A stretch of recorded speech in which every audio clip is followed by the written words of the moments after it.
So there was one. There was one. I think we do have some echoing. Somebody needs to be muted, not, I'm okay. I think they needed to. Could be. Yeah.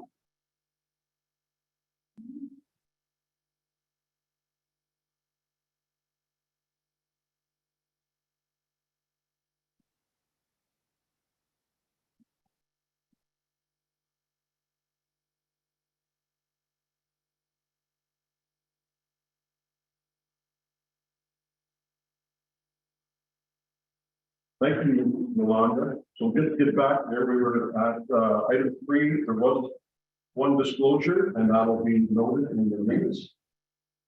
We're going to move on next to item 4, which is approval of the agenda as circulated.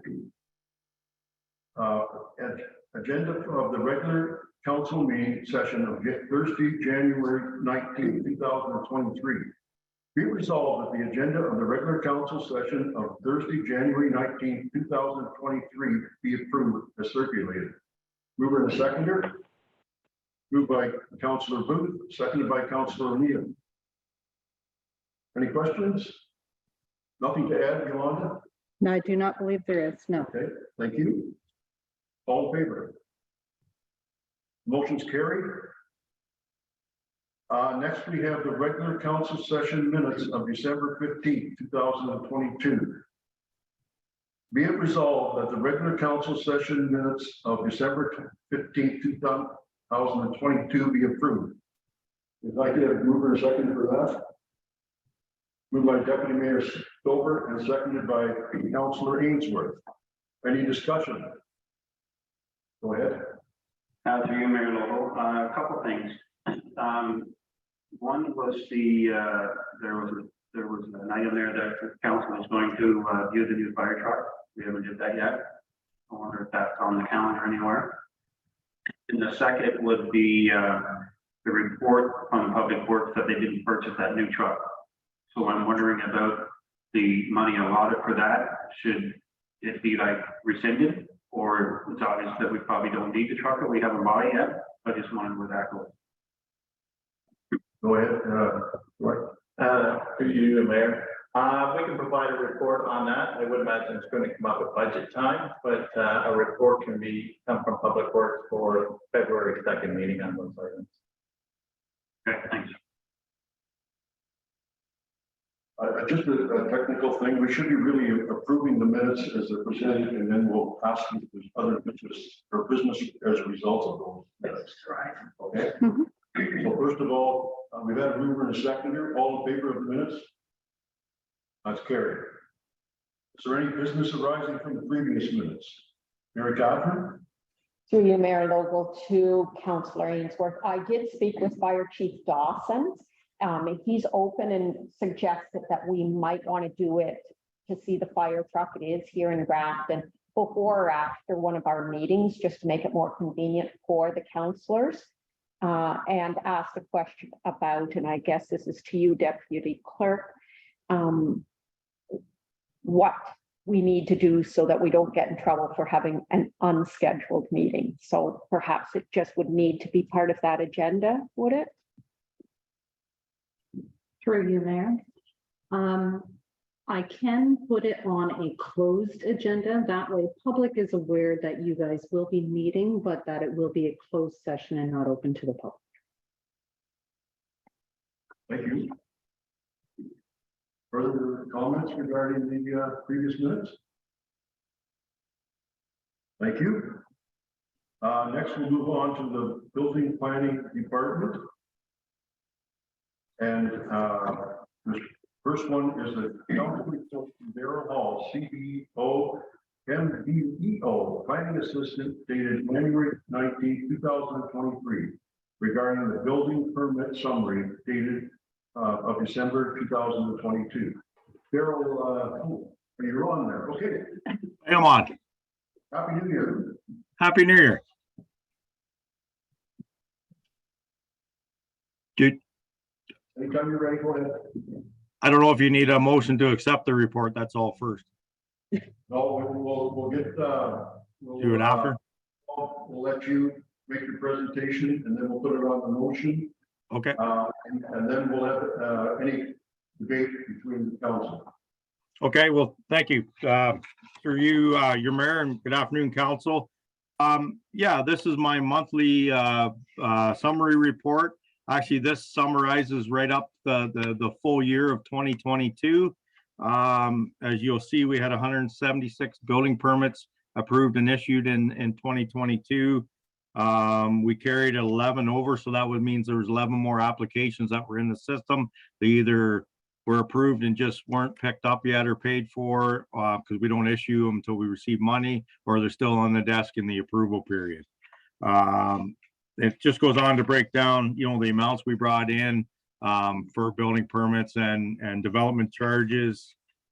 And the other breakdowns are the typical, just, you know, comparing them each, what each permit is, single family dwellings or residential additions and so on. And then how many we issued per month. And then there is a comparison there just to show you a little bit more of a breakdown of between 2021, 2020, 2021 and 2022 of just the number of permits that were issued, the building permit cost, you know, per those years, the development charges that the building department brought in per those years, and the construction value that was done in our municipality compared in those 3 years. So that's that comparison. And then on page 4, I just did a little bit more of a summary of how we, you know, the permit issuance, how many, you know, days in the building code you're allotted to if it's approved, to allow, you know, time to review the permits and get them out the door for each permit. I did a little breakdown on inspections. This is just an average. The numbers could vary a little bit there. You know, like for instance, at 41 new single family dwellings, plus 14 residential additions and 8 secondary dwelling units. That's what those each mean, because those have the most inspections when it comes to a building permit. There are 5 inspections basically each at 63 total. That's 315 inspections on those projects alone. So hopefully that makes sense, that little breakdown for you. And then the time allotted for that we allot in for each inspection, and this doesn't include travel time, because obviously we're going anywhere from Lake Ontario to Rice Lake for any given inspection. So hopefully that gives a bit of information for council on the building department and what we did in 2022 and what we do going forward. So I can answer any questions anybody has with the building summary. Anyone have any questions for Daryl? Councilor Booth? Just through you, your worship, to Daryl. Daryl, I've probably asked you this before over the years, but can you just tell me on page 2 what a trailer ad / parks is? Is that somebody just adding a trailer to a park, or? Well, through your worship, that's we have in our trailer campground bylaw, we do allow people to either build a shed or put a they can cover a certain percentage with their trailer, whether it's a roof over the trailer, non-permanent structure, a deck or whatever. So those are basically just any kind of add-ons that are done in our parks. They're not trailer add-ons, but they're add-ons to the trailer that's already situated in the park. Okay, thank you. Deputy Mayor Silver? Through you, Mayor Local. Daryl, on page 2 of the report, I know we talked about this. It is type of permit. You've got 2020, 2021, and the next one should just say 2022, not to date. Correct. Yes, I did actually. Sorry, I apologize for that. I did cut and paste that off because I do it every month. I do it to date because it's not the end of the year. That 2022 shouldn't have to date in the December report, but you are correct. So that's to the end of the year. Okay, thank you. Councilor O'Neill?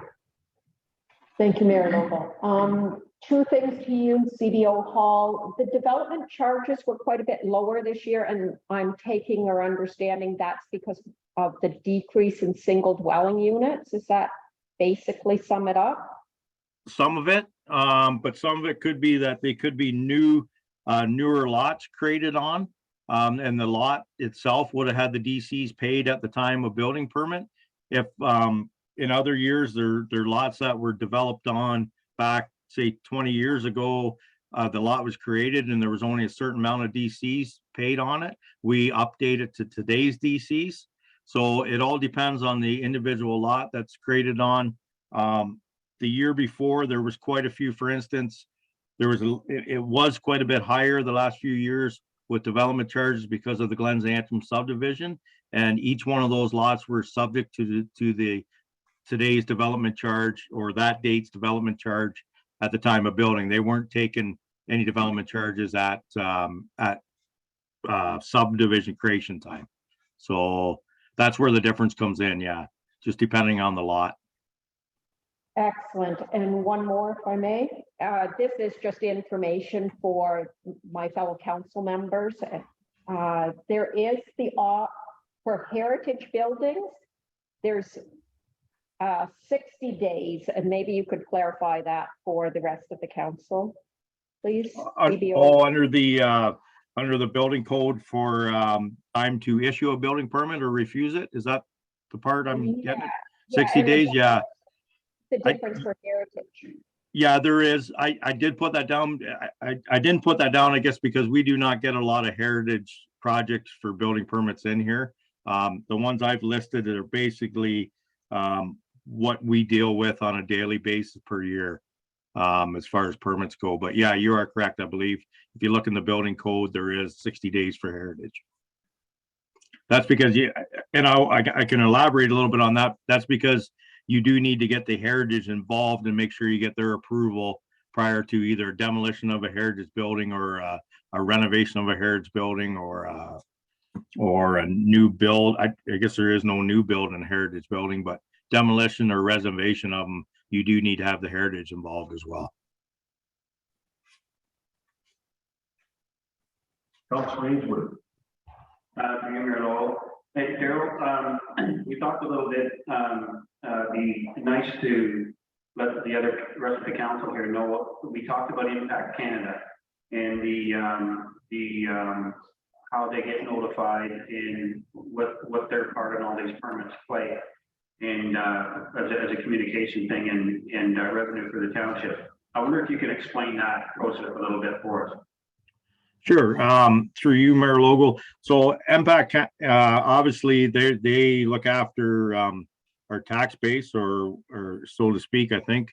So once a month, our MyLisa software system that we do our permits through has a reporting system that goes off to Stats Canada, Impact Canada, once a month, and it has an update for them at which building permits have been either issued that month or as an update on where the building permit stands, as whether it's occupancy or, framing stage or footing stage or whatever. So they receive information through a spreadsheet for our department once a month dealing with building permits. Awesome. So when they get the occupancy stamps, that's where they can step in and obviously there's going to be probably a rate change there.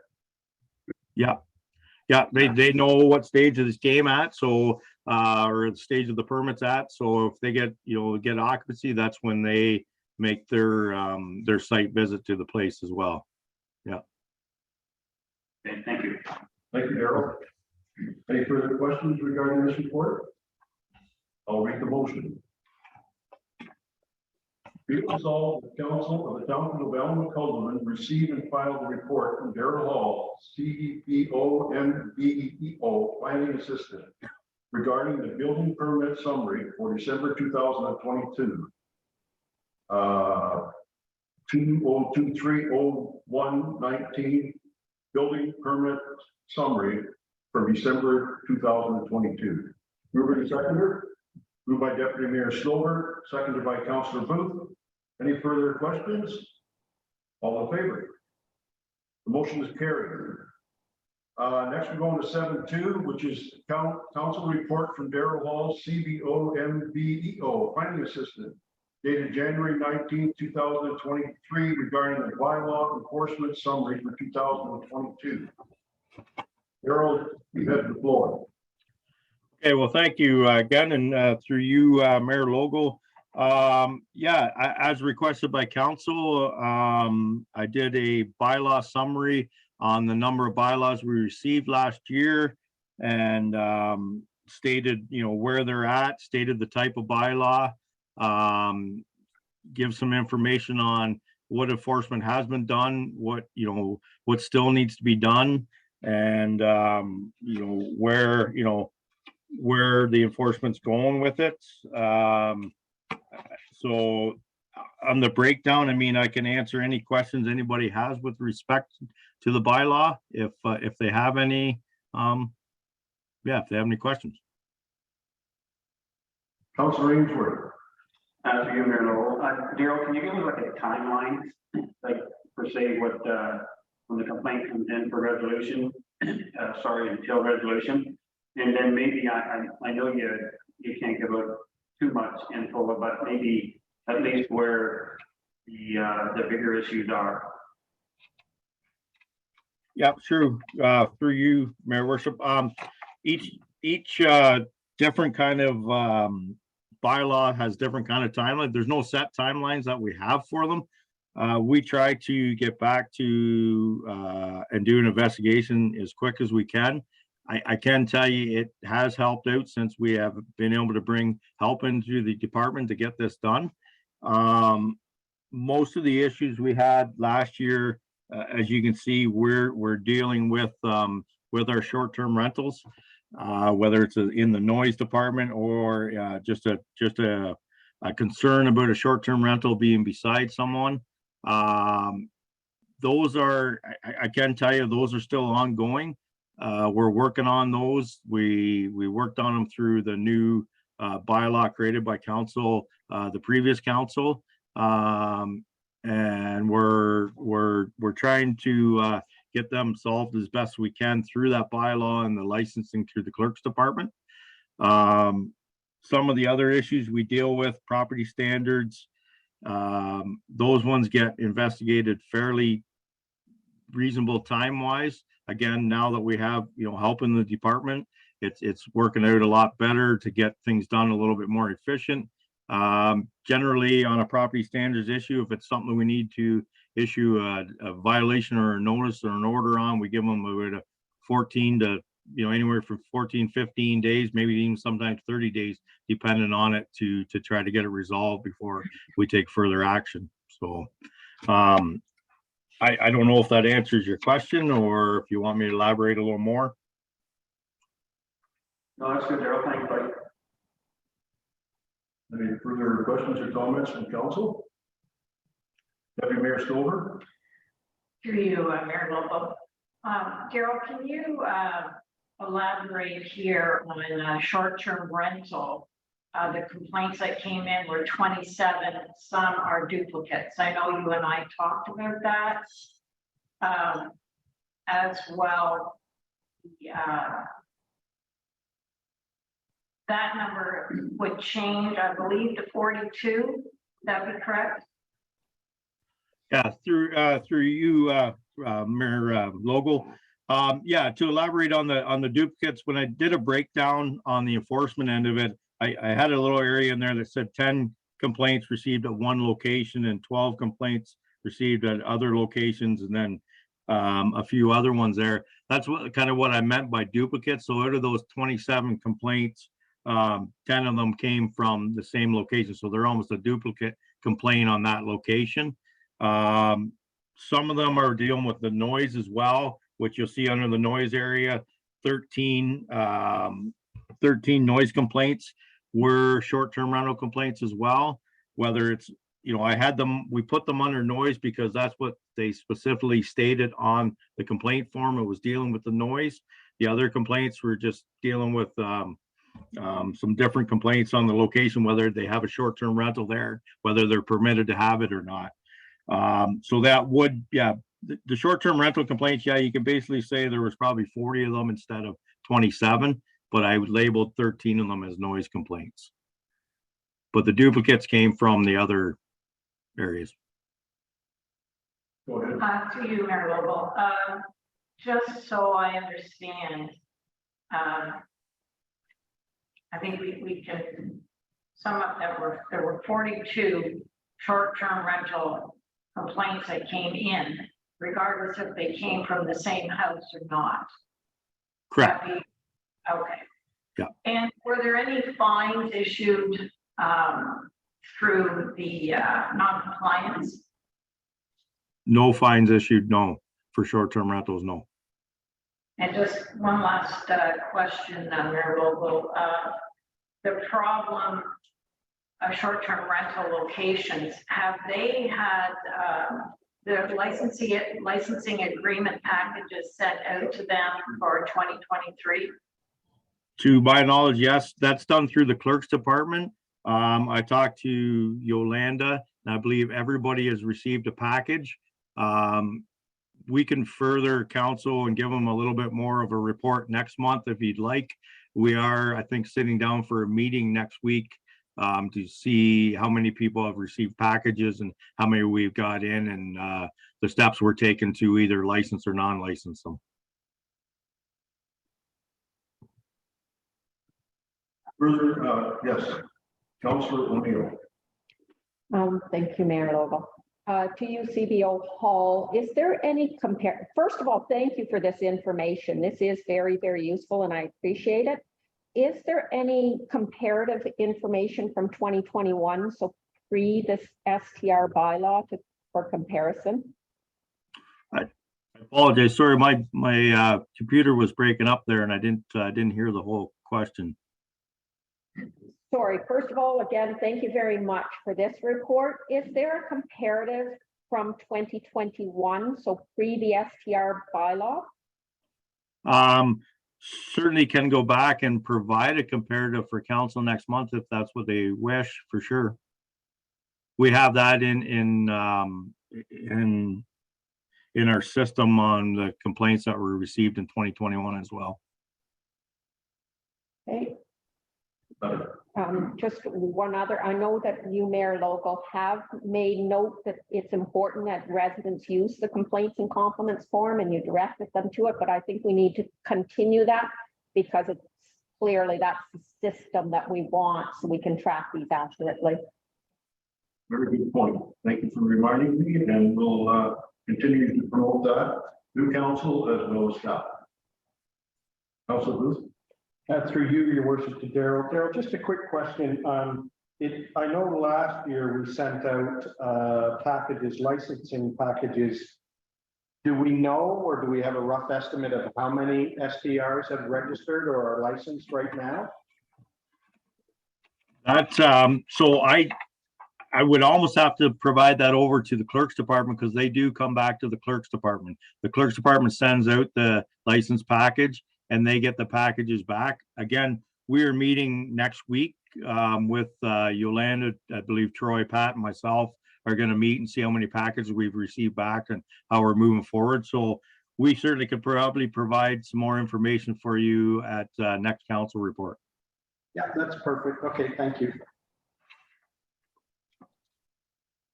Mary Catherine, you have one more final comment? I'm not sure if this is the correct time because I'm actually directing something to CAO Gilmore, which is related to bylaws and not related to CBO's report here. I don't know. The about bylaws that go ahead. Sure, sure. Okay, so when we're looking at this report, we're looking at the reactive enforcement of bylaws. But I'm just wondering what we have in place for proactive enforcement of bylaws.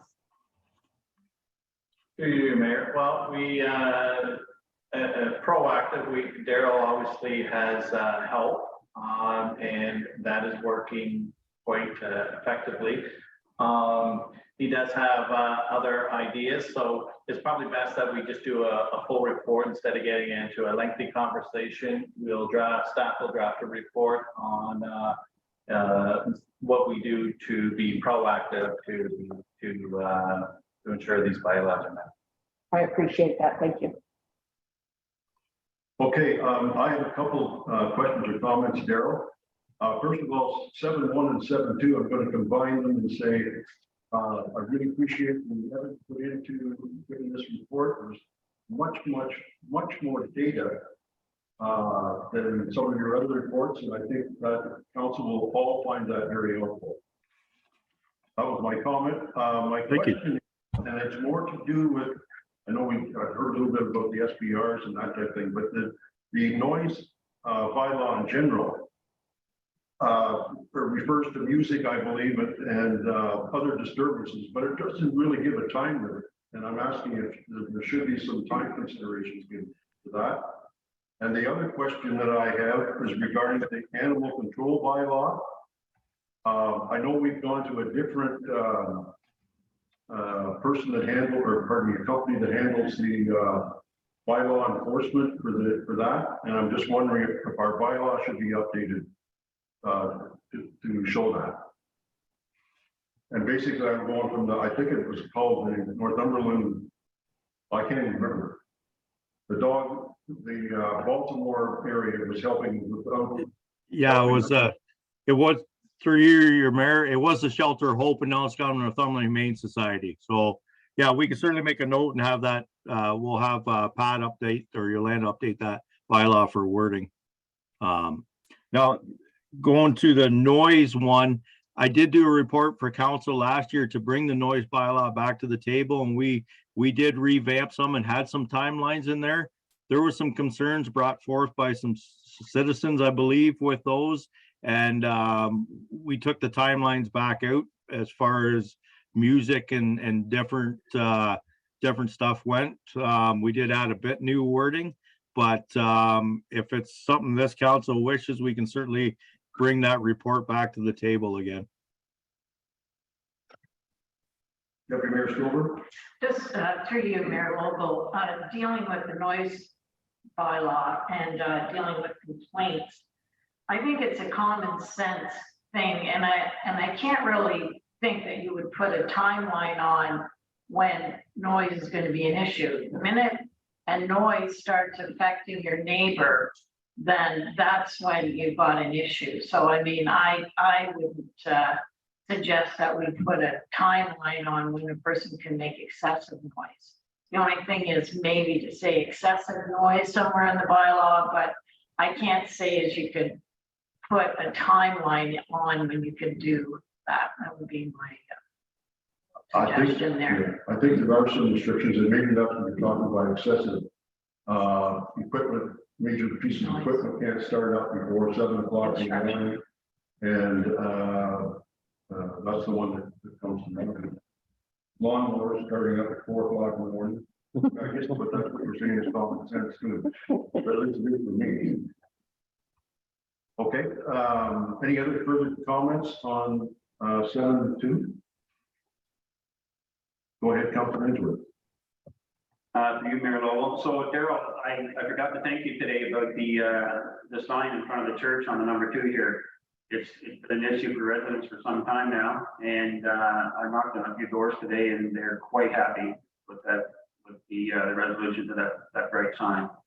So good stuff, and thank you for doing that. Oh, you're welcome. Okay, I'll read the motion.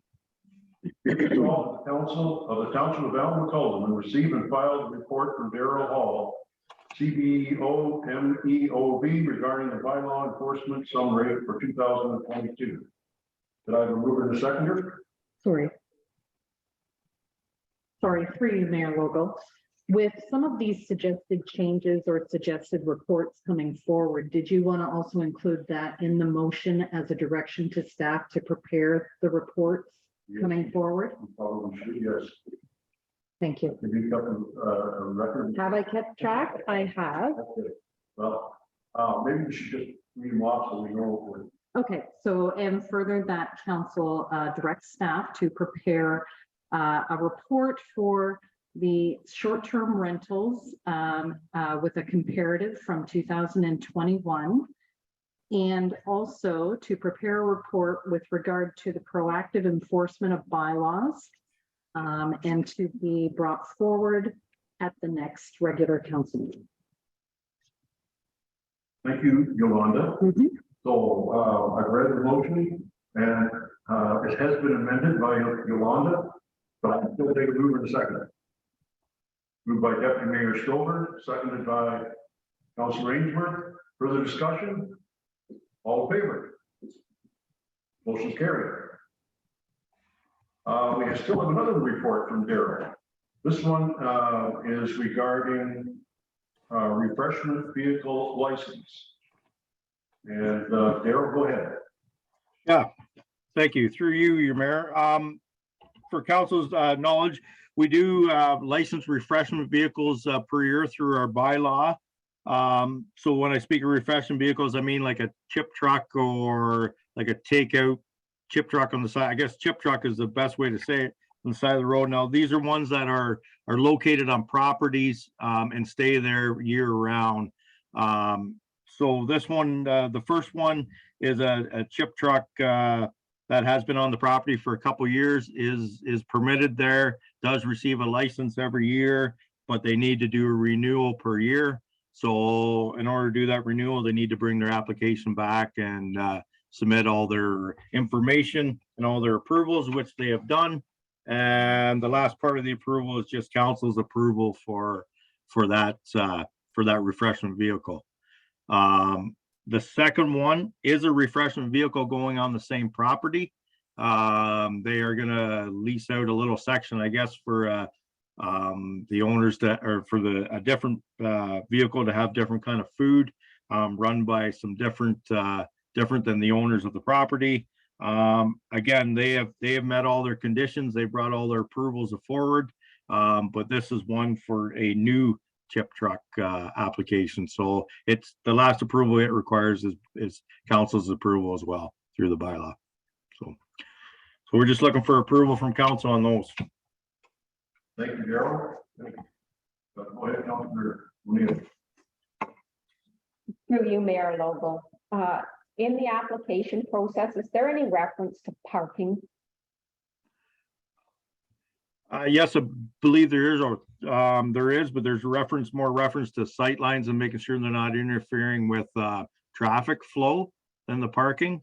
And we've got reports or letters back from our roads department, whether it's the county that needs to be involved if they're off the county road, or our own public works department that says they're satisfied with there wouldn't be any interference with traffic flow. Okay. Thank you. Go ahead, Councilor Ainsworth. Through you, Mayor Noble. I just a great idea, Gerald. I've used this little chip truck before on the ATV ride. So it's a great spot. They're off Highway 45 there. So no, I think it's a good idea, and they're getting busier and busier. So another one. I mean, we've got so many little spots like this around our municipality. It's good that we can work with them. Further comments? I'll read the motion. Be resolved, the report from Darrell Hall, Planning Assistant CBOMEOB for the Township of Coleman, regarding refreshment vehicle bylaw number 29/2001, application being received. And further, the council gives approval. Mover to seconder. Moved by Deputy Mayor Stover, seconded by Councilor Booth. Any further questions? Oh, Is it 2023 or did you say 2021? I said, this is the bylaw number 29/2001, Oh, pardon me. but it is, the request is for January 19, 2020. Okay? All in favor? Motion's carried. Thank you. There's still got one left. It's been a busy month for reports. Well, I'm sure you've been busy. The final one is council report from Darrell Hall, Planning Assistant, dated January 19, 2023, regarding severance applied for and approved over the past 4 years that have not been granted and built on? Go ahead, Daryl. Okay, through you, your mayor. So I'm hoping this is what council's request was. I think it was last meeting, they asked for a bit of information on severances. And I should have elaborated a little bit more. Actually, Deputy Mayor Stover reached out to me and had a question, and I really should have elaborated a little bit more that the number of the severances from that are done under the severance number are just the created lots built in those years, the newly created lots that were built in those years or done in those years through severance. They weren't the total severances. I mean, we would have to go back to planning and find out, if there's lot additions created and all the other stuff. So these were just the number of total lots created those years and approved for residential use. And then each one has a number on. So for instance, 2019, there were 17 lots created for rural residential that allowed for a new single family dwelling. 11 out of those 17 have got permits over the years, and 9 out of those 11 that have permits have been granted occupancy. So that's kind of where that report goes if you follow it down through. As you can see right down to 2022, there was 4 severances that were granted last year, which were finalized and approved last year for new residential lots. And when it says 15 not finalized, that I talked to Jennifer and she had mentioned that they were approved, just the people haven't finalized and finished up their due diligence for the full consent yet, and they have 2 years to do that. So that's where that number's coming from. The 15 doesn't mean they weren't approved, they're just not finalized yet because the people haven't reached their whole consent yet. So I'm hoping that's what you guys were looking for, and if not, I can answer any other questions. A couple of, I think maybe zoning might be a part of the reasons why they haven't been fully approved. Could be, yeah. Again, that's Okay, you mentioned severances, and I'm sure subdivisions aren't included in any of these numbers. no. And you mentioned rural lots, but I think it's lots anywhere across the township that are like they could be in a hamlet as well. Correct. Yeah, they could be hamlet residential as well as rural residential. Yes. Okay. Any questions or comments? Deputy Mayor Stover? To you, Mayor Vogel. Daryl, maybe you could finish up 2022. By the look of this, you didn't hand out any building permits? No. So any of the lots that were created last year, to my knowledge, are finalized lots, since they created, that were finalized and approved, whether the zoning is completed and stuff. I don't believe we had any building permits issued for them. They may be on our desk or may just not be fully finished yet if they're in-house here. Go ahead, Deputy Mayor. Again, through you, Mayor Vogel. I think I understand that, but not 100%. And the status of the permits is just blank. So when I look at this, this means that there were no building permits granted and there's no status because there wasn't any granted. Right. So you didn't hand out any building permits for 2022? No, through your mayor logo, we didn't hand out any building permits on those 4 lots for 2022 that were finalized lots. So the building permit status, there is no building permit status because they do not have a building permit on those lots. We did building permits in 2022, but whether they're lots that were created in 2020, 2021, 2019, back to 1987, they could have been lots created back then. Just those 4 lots that were created in 2022 and finalized. Nobody has applied for a building permit on those yet to date. If the light bulb has just come on, Daryl. Thank you. Not a problem. It brings up a good point, though. I'm glad you asked. I am getting the same thing. I think what we were looking for, and perhaps we've got it, perhaps we don't have, but with the premier pushing to get 1.5 million houses built in province over the next 10 years, what we were after is, from my understanding, what we were after is how many lots are out there that have been approved by the through severance that have not been started to, or have not been started any work on them yet. That's probably what we were looking for, and I don't know if that's.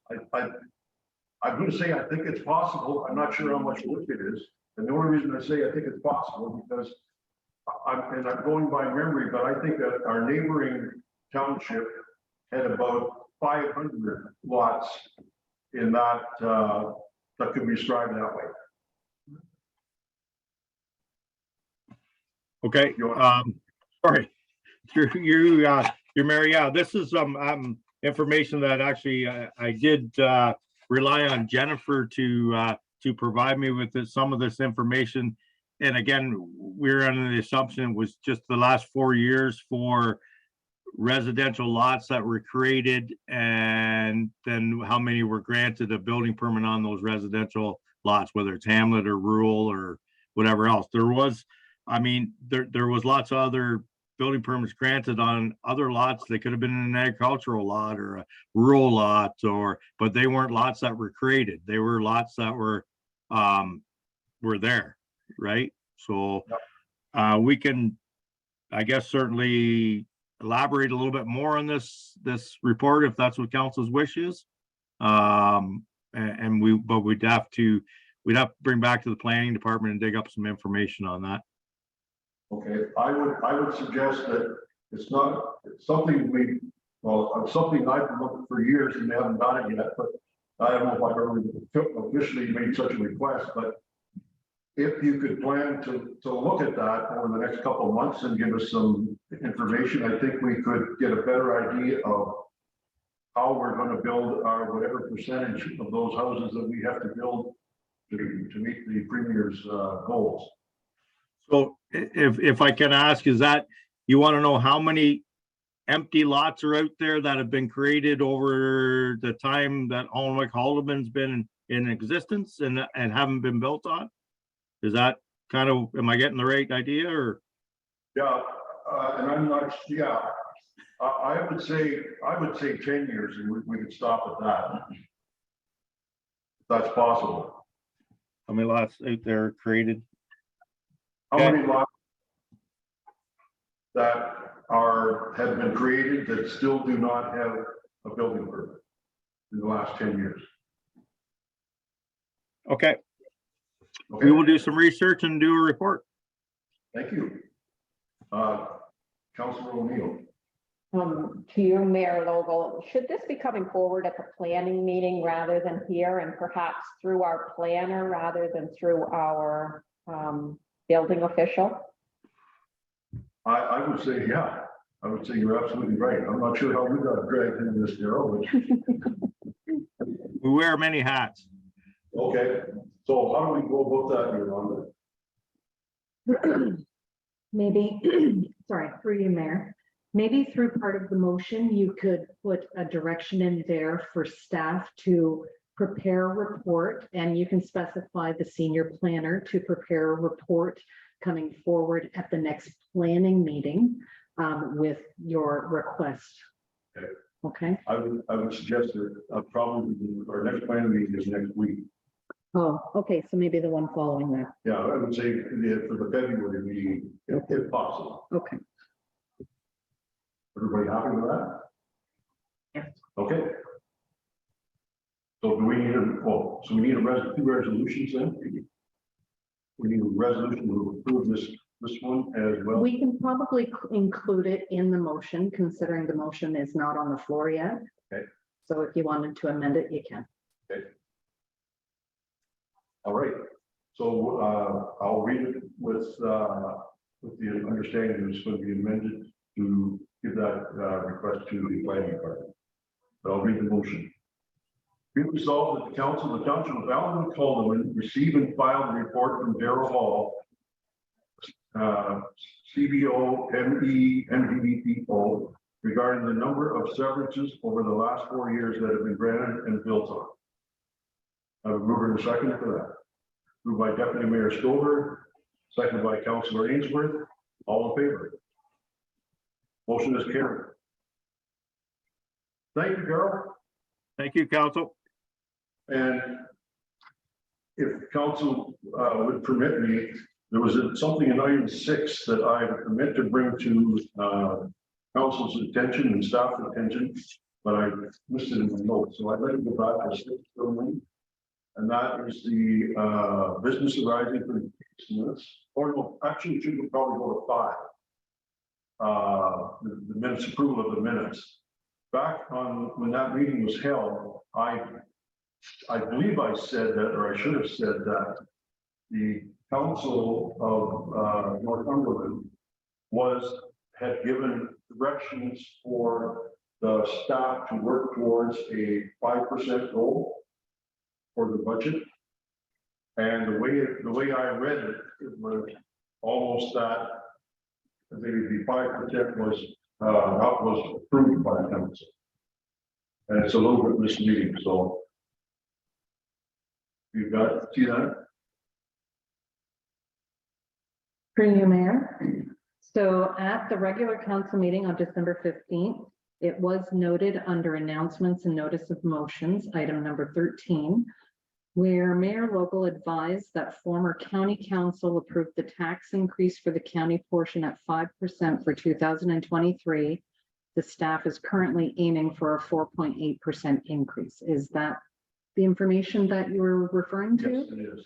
Okay, and you wanted to amend that? Yes, Okay, how did you want it to read? just that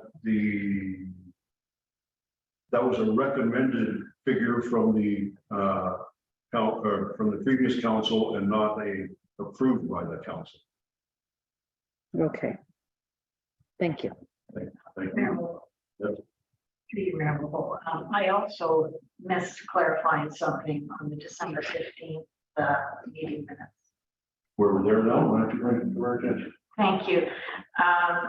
Madam Clerk, through your Mayor Local, under announcements and notice of motion, I would like it noted that regrets instead of being absent under my name. Okay.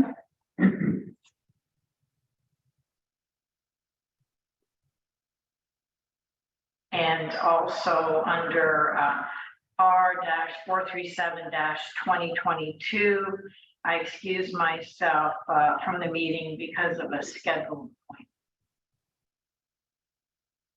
Thank you. Okay. Anybody have any further questions on those? Okay, we'll move on. And next we're going to number 8-1. And when Brian will be here. The motion, the subject is council report from Brian McMillan, Manager of Public Works, Parks and Recreation, dated January 19th, 2023, regarding the Public Works, Parks and Recreation Grafton Arena Compressor 1 malfunction. Go ahead, sir. Yes, through you, Mayor Lowell. Good afternoon, council. You have the Public Works report and Parks and Recreation report about the compressor 1 malfunction.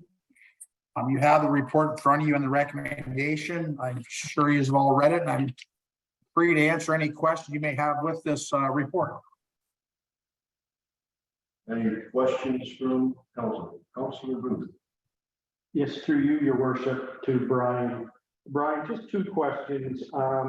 You say that the $12,967 is going to cause an over budget for that line. Can you tell me, so for 2022, how much is that budget line going to be over? So was there money in there before the repair? Yeah, we did, through you, Mayor Logal. Yes, Councilor Booth, there was a budget in there for repairs and maintenance and, for the building, and we're gonna be approximately $5,000 over on that budget line. But saying that with, other overages that we have in some other departments, we will watch. It was at the end of the year and stuff, but there is room in other spots that actually were able to, make up that $5,000. So, it was an emergency repair, unforeseen, but we definitely were over about $5,000 on that budget line, Councilor Booth. Okay, thank you. Yeah, that's good. And I guess my last question is, you know what the town does with the old 50 horsepower motor? Do we rebuild that to put in the compressor room in case we need it again, or do we sell it off for scrap, or what? A 50 horsepower motor is quite expensive now with the copper windings. Yep, through you, Mayor Logal. Yes, Councilor Booth. It is about 28 to 29 years old, that motor, and it was actually a different configuration of what the new one was compared to the old one. But sorry, but we do still have it. I believe it's still down there. We haven't done anything with it as far as scrap yet. It wasn't a rebuild on that one, no.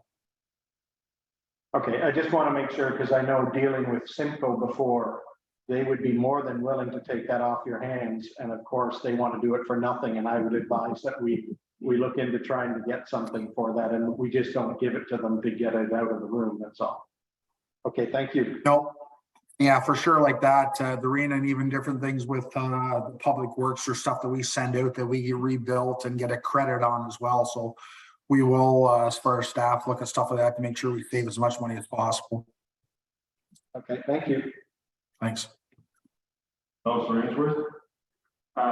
Two things. At first, just for what Greg is suggesting, is that going to come back to the report? It'll be a budget versus actual report that'll show that Yeah. on the report. Can it be rebuilt? How much? Oh, It's- I understand. Go ahead, Brian. It's a great idea. Yeah, I'm sorry, maybe I wasn't maybe clear before, sorry. So it wasn't, it's not rebuildable, this one. It's a different type and stuff like that. So it's basically scrap, but like Councilor Booth said, there is some money in the actual scrap with the copper wiring, but it wasn't a rebuild on this motor, no. Don't let too many people know about that stuff, because the copper seems to disappear. Anybody knows that it's not being picked up pretty quick.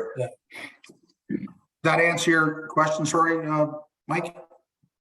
Yes, thanks, Brian. Through you, Merrill, it's not so much a question, but a concern. And I appreciate the fact that Brian and his group got that thing replaced as quick as they did. But I don't see anything in the procedure bylaw that gives anybody in the township a dollar value without coming through council. Is there such one? I will let you handle that, Brian. Through your, Mayor. Yes, there is an amount that for emergency situations that I can approve and that department heads can approve. I don't know the amounts offhand, sorry about that, but I can send it out to council so you're well aware for the next situation if it does occur. But there is an amount that we can for an emergency situation where it doesn't even have to go to, like 3 quotes or whatever, if it's deemed an emergency. So there is such thing. Okay, and does that come out of a reserve? Brian was able to put it in as operational for this situation.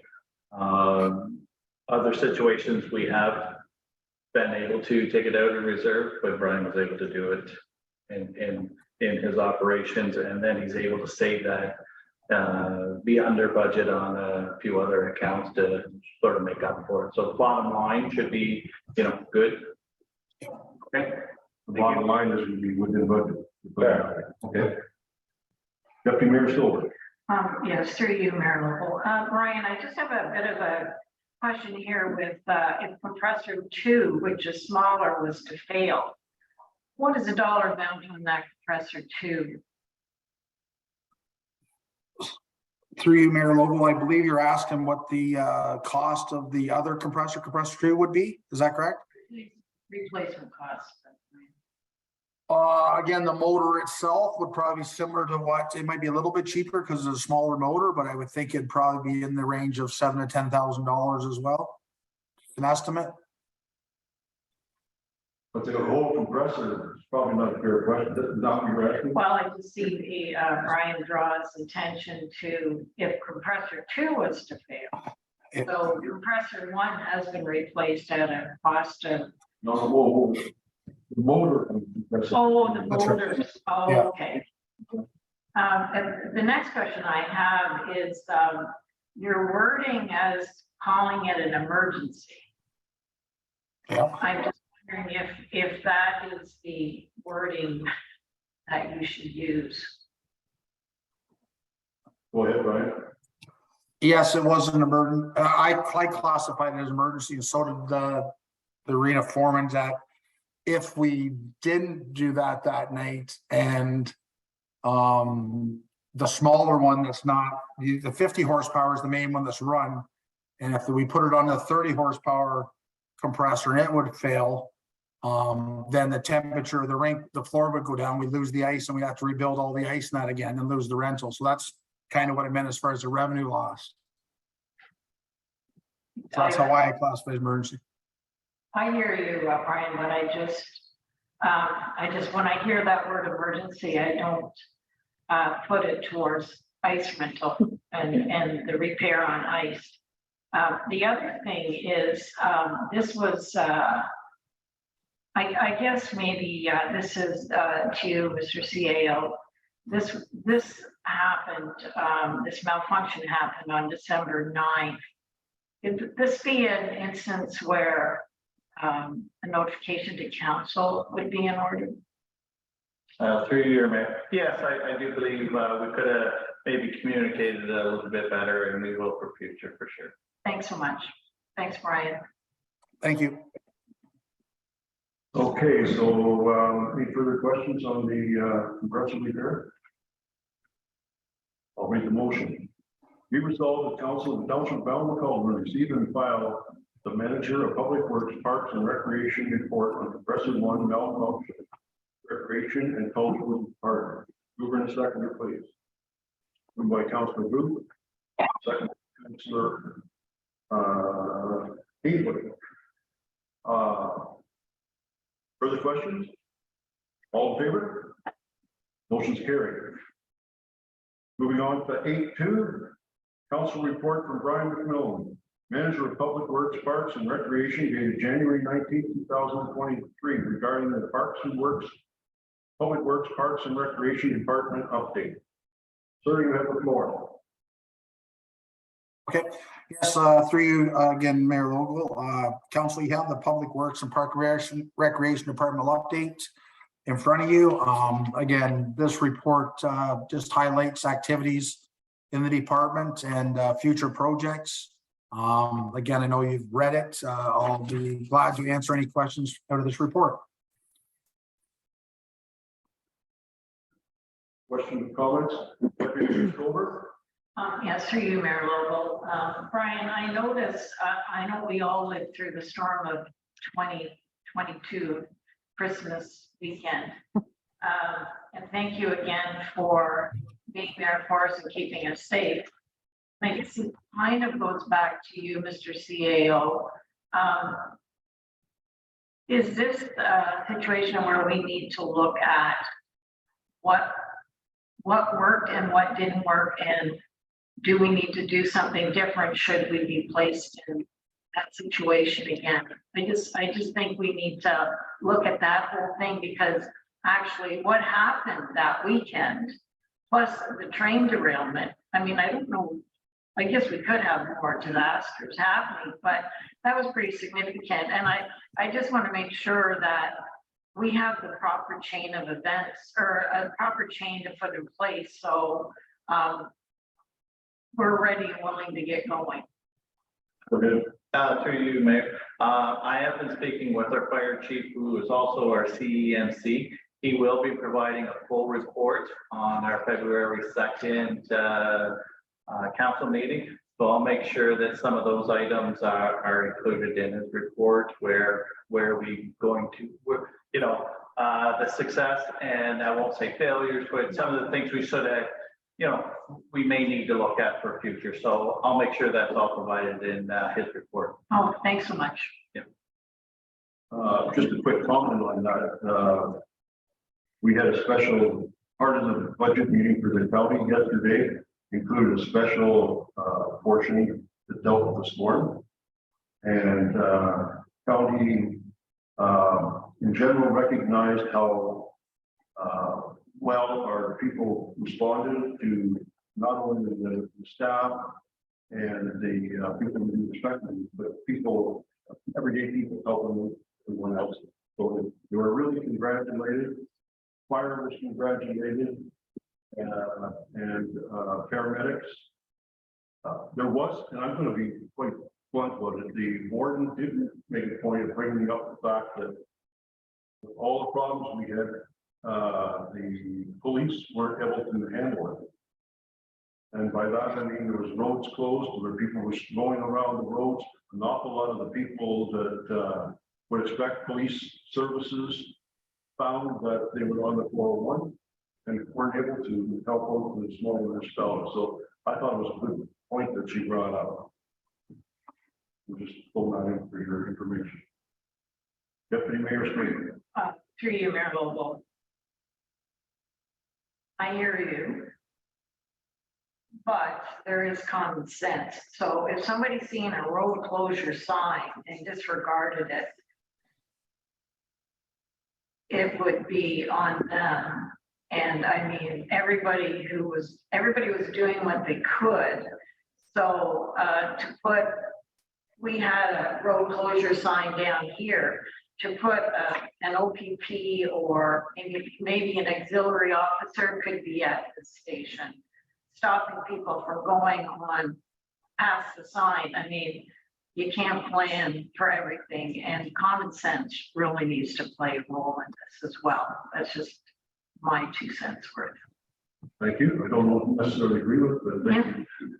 Go ahead, Councilor. Bennett. Through you, Your Worship, I agree with what Deputy Mayor Jones is saying about maybe after Dave Dawson's report next month, we could look at, depending on what comes out of it, Troy, whether we have maybe an ad hoc committee or something, just looking at the successes and where maybe some things we could improve. I know I received a lot of I wouldn't say complaints, but concerns from residents that the town didn't seem to have an evacuation center, or maybe not an evacuation center, because as we know, the mayor, you were explaining what exactly an evacuation center is. We didn't have a warming center or something. So it might be a great opportunity to have an ad hoc committee that we can discuss the successes and what we need to improve. And maybe there is a possibility in the future that one of our community centers, you know, might meet the standard of being an evacuation center. I know it has to have power and stuff like that, and I don't believe any of them do, but I agree with what you're saying, Joan. I think maybe we can take a look at it after Dave's report. I think you, thank you, Councilor Booth. I think you're 100% right on there. And it may be that, as Troy says, the emergency committee that has to do a lot of work on this.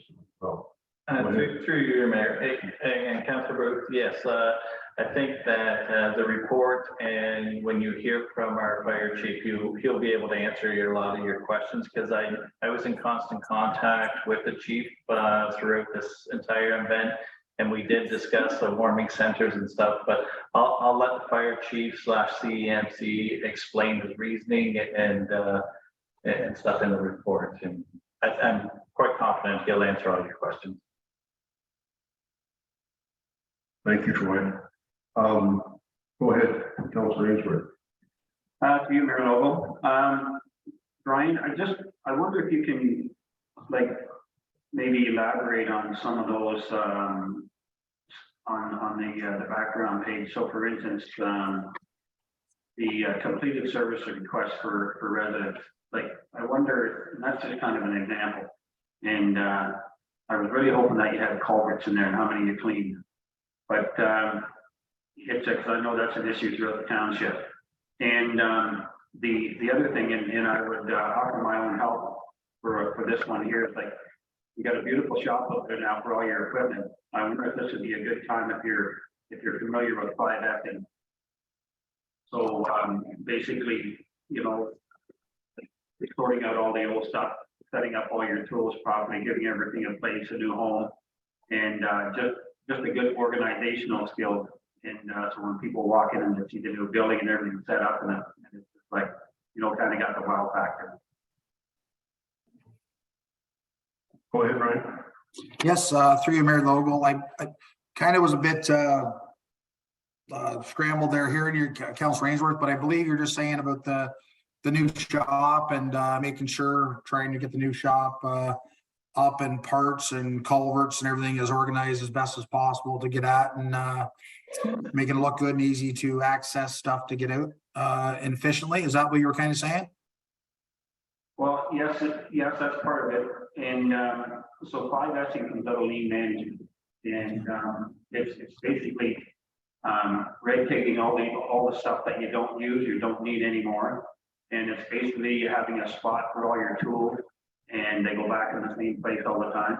It's much, it's making sure that proper signs are put up, exit signs, fire extinguisher signs, floors are painted properly, all that kind of stuff.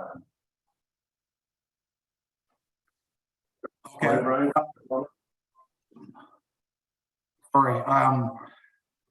Yeah, I'm not hearing real clear. I don't know if anyone else outside, it's kind of bit muffled there. That's all. Sorry. Okay, Troy's gonna respond. Through you, Mayor, and I have discussed this with Brian, and Brian is taking the advantage of this time with the new shop to clean up his existing area that when he moves into the new area. I do know that he's had a meeting with Ministry of Labor, meeting all their requirements as far as safety concerns. So Brian will have the proper signage, the floor painting, and so on and so forth. So I would imagine if we give Brian you know, a little bit of time and we pay the facility a visit, I think he'll achieve everything that you're asking. Yeah, the only other thing, Brian, that I'd like to see in your report is like safety audit. You know, you know, just with the trucks, any issues, any near misses. I think at because you're the biggest group here in our organization, I think you know, a lot of times a lot of people ignore near misses, and then they become a big accident later on down the road. So if we could you know, put something like that in your report, and it would give you an opportunity to be like maybe be on your mind more. I'm not saying that it's not, don't get me wrong. I just don't see it on your report. Okay. Yep. Yeah,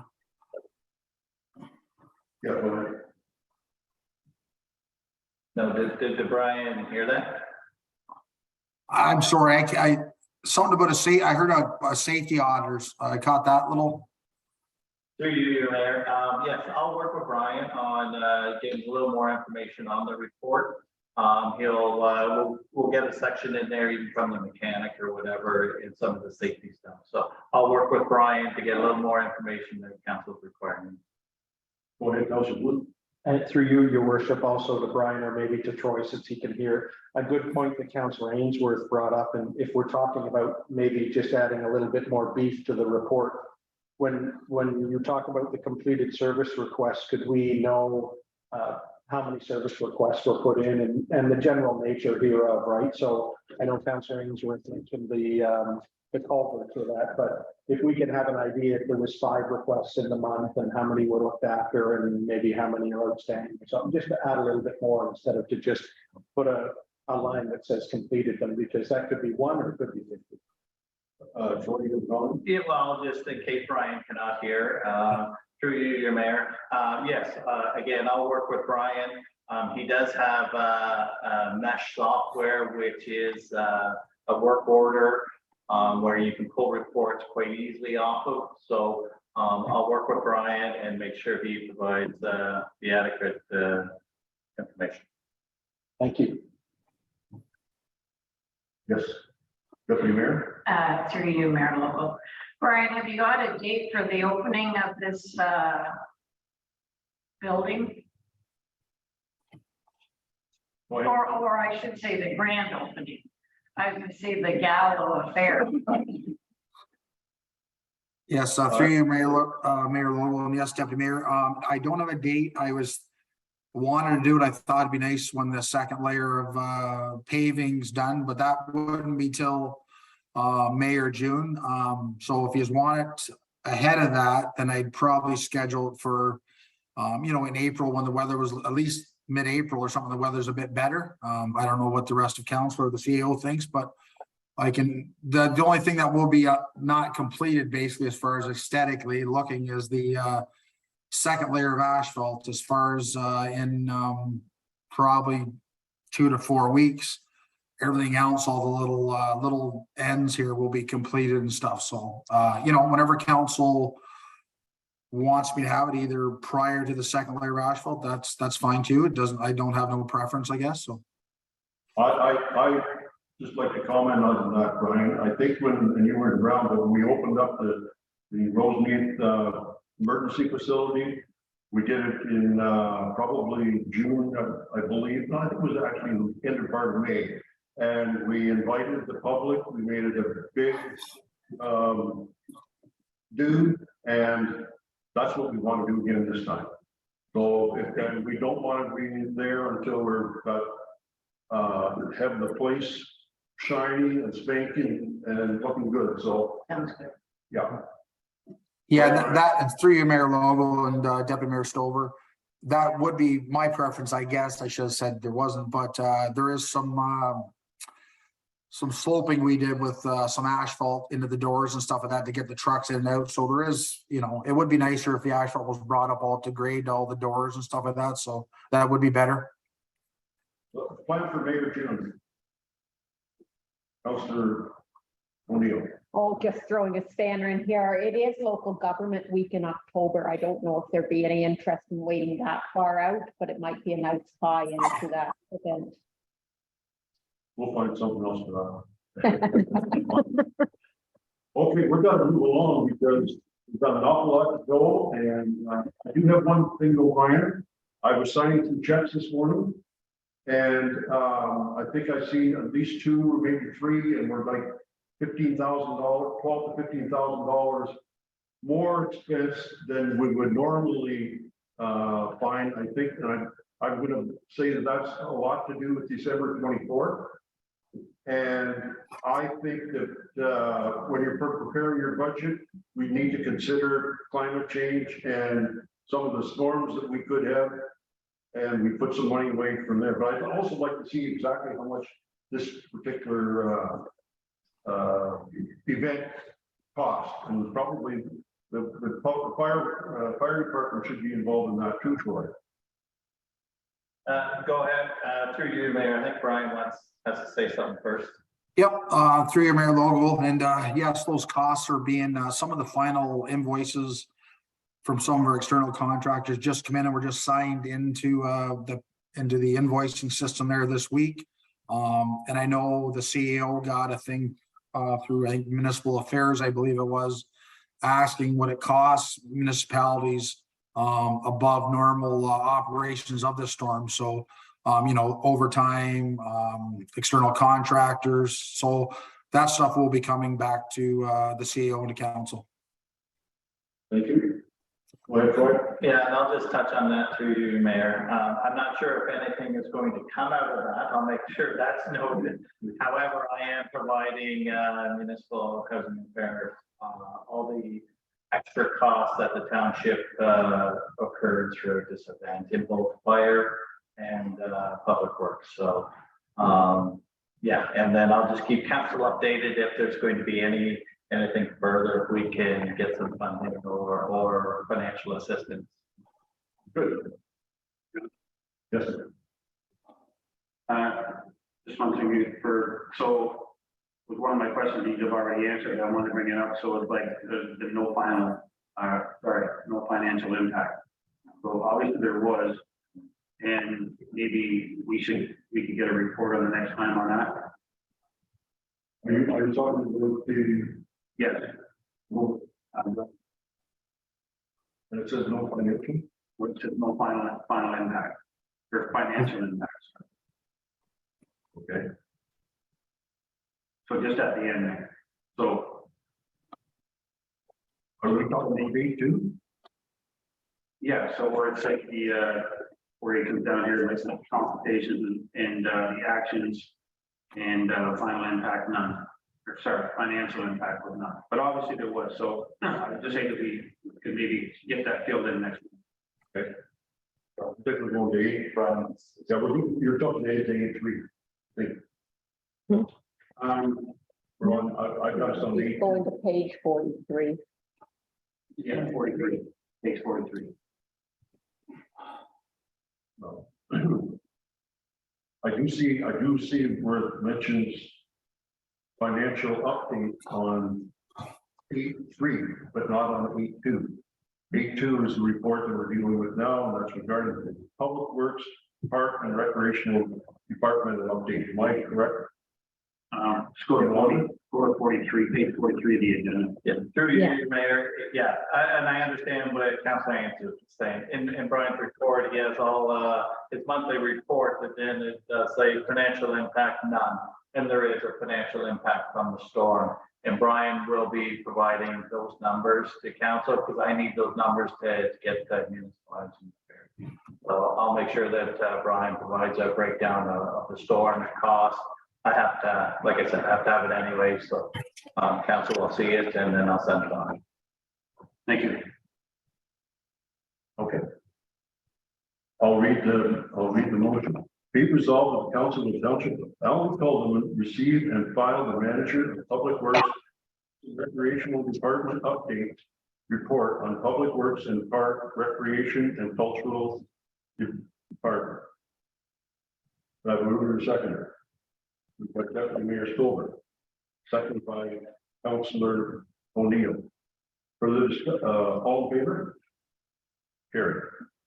8.3, council report of Brian McNulty, Manager of Public Works, Parks and Recreation, dated January 19, 2023, regarding Public Works, Parks and Recreation, Centerton Public Works, additional financial update. That will move in there. Oh, perfect. We're gonna ask Brian. Can you hear us, Brian? Again there. Through you, Mayor Logo. Yes, council asked for this report, so I did a financial update with assistance as well. I think it says in the from the treasurer as well, and our consultant and our contractor. But yeah, you have the financial report in front of you about the facility. Again, I'll answer any questions that you may have with the report. Thank you. Any questions from council? Councilor Booth. Through you, your worship, to Brian. Brian, just a couple of questions on the Public Works edition, maybe you can explain to me. It talks about project management twice. So in the start, it talks about $75,000 was budgeted and we spent $76,220. And then in the next grouping down, it talks about project management again, $81,000. Can you explain that to me? Like, are we paying that in installments or is that, I don't know. Brian, go ahead. Yep, through you, Mayor. Just looking at the table and I think I can speak on the treasurer on this. I think it might be the difference with the non-refundable portion of the HST might be the difference. Commented on the first one, the top one, and the second one. It might have been 81,592, and then the actual cost of the HST rebate is 76,320. That possibly could be it. Okay, and I guess the other question I have is just above that. It talks about contingencies and it says, example, the water system and the Dollar contract changes. So what is, can you explain both those? Like what's the Dollar contract changes? Obviously, they've charged us more, I guess. I'm guessing it's not less. Very rarely is less. And the water system. So obviously we've taken out of the contingency fund, which is 200,000. Can you say, like, what was the dollar in the contract? Oh, he's got his hand up, so. Delvin. For some reason, me, Delvin. Dollar, yeah. Go ahead, Ryan. Yes, through your Mayor Logal. Yeah, the dollar in contract was the 3,655,500. And then the change orders from the dollar in contract, down the bottom, I think were the exact amount. There's under $50,000 in actual change orders that went through the project that I approved through Dalrin, and that's not that's separate. That's minor things really, but that's separate from the actual water tanks that were for fire protection for our new facility. That's labeled down below there and stuff. Does that answer your? Sort of, I guess Okay. 50,000 in contingency on stuff. I mean, I would like to know what it was. Did it have to do with doors, locks, flooring, whatever? But I guess the other thing you mentioned about the water system then, so the water system's a contingency thing, or is that, because it's talking about an additional water tank, landscaping and asphalt costs. So I'm guessing, are those three all extra things? Like, was not landscaping and asphalt costs on that all not in on the original budget? Go ahead, Ryan. Yes, asphalt costs. There was asphalt indexing as well. So the price of asphalt went up since the contract was done. So there was an increase in asphalt for the contract. The actual water tanks and all that stuff wasn't part of the original contract, so that was an extra. Then the other thing is the actual water system I put in here. There was no potable water at the Centerton Public Works garage, so I did install a water system that will eventually save us some money. Instead of having bottled water, buying jugs of water, stuff that being in a public building, we'd have safe drinking water here. So that's another part of it. Okay, so I guess then through you, I would have a question. So we hired Jewel Engineering that did this design and prep for the RFP and that. So did they not include anything to do with the water and stuff like that? I just see it as a surprise that we're paying extra for installing a water tank and putting in an additional water tank and stuff like that. Like, isn't that what Jewel was supposed to do? They did the drawings and all that for us. Isn't that what we pay them for? I could be wrong. Go ahead, Ryan. Yes, there was a couple of there was a couple of things missed and stuff, and that's again lucky. And well, again, we did have the $200,000 contingency, so most of this stuff, it will eat up a lot of the contingency and stuff. But yeah, that's all I'll say. It was missed. Okay, so I guess my question back to you, Brian, is missed by who? Missed by Jewel? Should we be going back to Jewel Engineering and saying, listen, what's going on? Or at least I'd be saying that the town's not satisfied with Jewel and we wouldn't be using them anymore for designing any of our buildings in the future. Because one of the big things I know, being on that committee years ago for the design of this building, was the issue with the water. That when we went into the staff room, it was ridiculous that staff couldn't use the water out of the sink. We literally had cases and cases of water there for the staff. And now we're installing a water tank and this and that for the staff. I mean, that was an issue right from the start. So I don't know. I just have a big problem then with somebody, Jewel Engineering or somebody, dropped the ball on this, and it sounds like we're paying for it in the end. But Go ahead, Brian. Yeah, the tanks for the fire protection, yes, that was, the ball was dropped there on that one.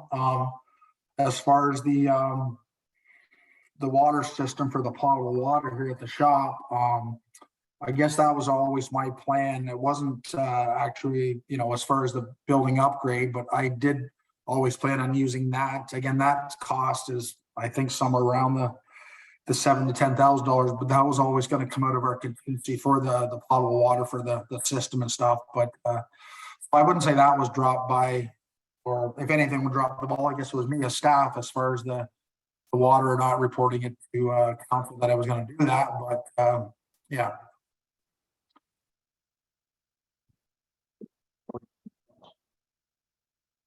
No, I think, sorry, for you, Mayor, what we'll do from here on out, and I know there's only a few months left, but this should be a monthly thing where, you know, we have this chart and we talk about it and if there's any issues or discussion. So instead of waiting until the very end, this will be a monthly thing that Brian can put in his report. Thank you, Troy. Go ahead, Brian. Yeah, again, I think it shows us where we're at. Again, my end goal again, for the project was to be within budget or close right around the budget number there. So again, that's kind of my, we had bi-weekly progress meetings all the way through the project, and might have another minor change we did that, we could have did that I didn't do because of some of the extras and stuff. So again, my job is to kind of watch the overall budget for this building and, try to keep it in line with what we budget. And that's my goal at the very end, to be within that budget item you see there right now. So. Yeah, not that I want to make excuses for you or anything else like that, but the Toronto Builders Association or whatever it is, they say that their costs have gone up 17% in 2022. So that may affect it some too. Just go ahead, Councilor Ainsworth. Through you, Mayor Lowell, I'm wondering if we can ask staff for a better breakdown of this part of the report. I think I agree with Councilor Booth, like when I see contingency for $200,000, I think we owe it to our residents to, this is like a $4 million project, to maybe have more clarity of what, I want to use a contingency for an example, but what does that mean? What's involved in that? So I would like to see a better breakdown of all those numbers and literally what they mean and what goes into them. Is that possible? Yeah, through you, Mayor. Yes, I can have staff provide a more detailed breakdown of the budget, for sure. Thank you. Go ahead, Deputy Mayor Stover. Through you, Mayor Lowell, that would be a big help, I think, Mr. CAO, because just what was missed in the project and what the add-ons were, why the add-ons. Because I look at the contingency, a budget of 200,000. Right now we're at 203,520. And then contingencies arrive again at 108,370.85. So does that mean that we're $100,000 over in contingencies? So I would like to see, maybe not finger pointing, but contingencies, what the add-ons were, I think would be helpful. Thank you. Yeah, we can do that. Yeah. And the other thing, Brian, I'm getting old in the tooth. I've been around that long, but I can remember back in the, probably, well, you were born, but in the 80s and the 90s when inflation rates were at, 6-7%, that contingencies were anywhere from 15 to 20%. So just something to keep in mind. And if we get another big project like that, maybe you better add a little bit more when inflation is over 5%. Further discussion? I'll read the motion. Be resolved, the Council of the Township of Allen received and filed and entered into the Public Works, Parks and Recreation report for the Centerton Public Works Addition, Public Works Department. Do I have a mover and a seconder? Moved by Deputy Mayor Stover. Second by Councilor Ainsworth. Further discussion? All in favor? Carried.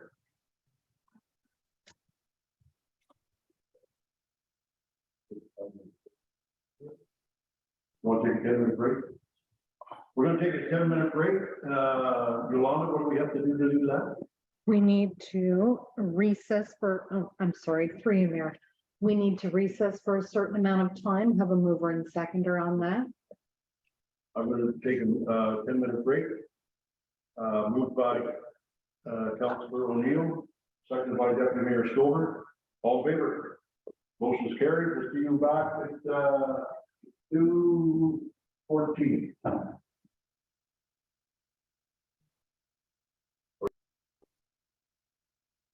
Okay, we're back from our break, and I'd like a motion to return back to council business. Moved and seconded, moved by Deputy Mayor Stover, and seconded by Councilor O'Neill. We're gonna move on to 9.1, which is Parks and Recreation. And we have a council report from Jennifer Steen, Parks, Recreation and Cultural Coordinator, dated January 19th, regarding Parks, Recreation and Cultural update. Go ahead, Jennifer. Thank you. Through you, Mayor Logal. This report is to provide statistics on parks and rec facilities for the month of December and provide an update on any new initiatives. So if anybody has any questions on the report, I'd be happy to answer them.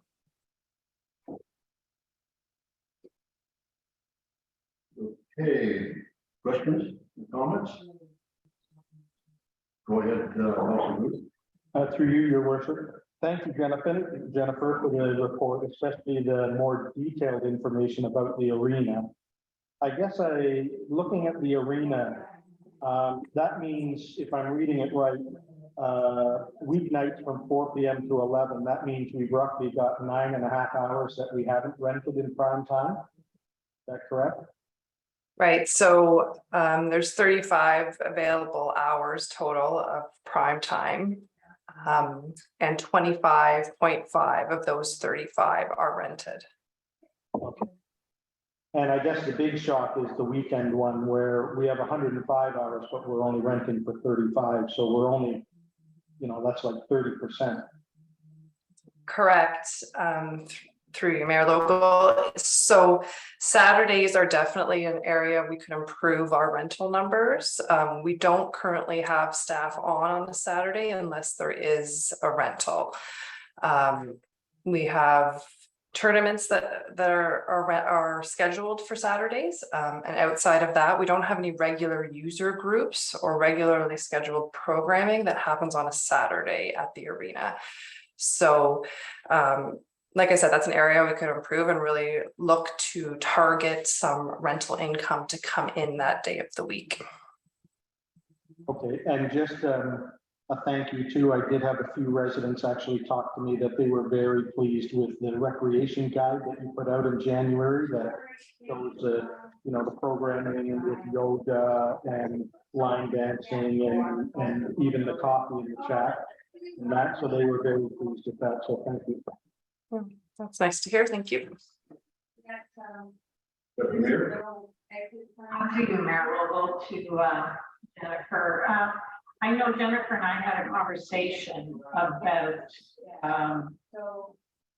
what user groups are using the arena, just so we would have an idea. Schools are using it occasionally, or I'm not sure if it's weekly or not. So I think it'd be a good idea for us to see what user groups are in there. As well, when I look at the program update, Jennifer and I did talk that there isn't any programming being done in Grafton at all, just because of a lack of facility. And we did talk about the chair yoga and a location, a community center location in Grafton, or maybe even the council chambers for chair yoga. So I just leave that with you, Jennifer, because I mean, we did talk too that there are churches available, and you are using St. Andrews from time to time for programming as well. So I just put that out for comments. And thank you again for your report. Further questions? Go ahead, Mike. Through you, Mayor Lobo. Good report, Jen, and I know we've got our committee coming starting up here pretty soon, and we've got lots of good ideas, but I'm just wondering in the meantime, for some of these hours that need to be filled, if we can kind of think outside the box on maybe calling, neighboring municipalities to see if they have any people that are looking for places to use, for instance. Yeah, through you, Mayor Logo. That is something, and on our monthly meetings with the Northumberland colleagues, we do kind of let each other know. And they're pretty good at telling, other user groups where to go for ice. So that is something that we are currently doing. And if I could just speak to actually Deputy Mayor Stover's comment too. So we do have 8 regular user groups that use the facility throughout the week. And in my next report, if council wishes, I can outline those groups for you.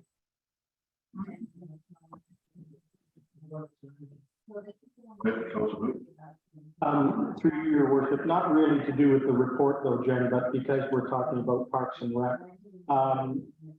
To do with baseball and things like that, which is fast coming upon us, have they sent out notices to the baseball groups and stuff like that, or is that coming soon where you send out a notice to them and we get our ducks in order with renting for the baseball diamonds and that?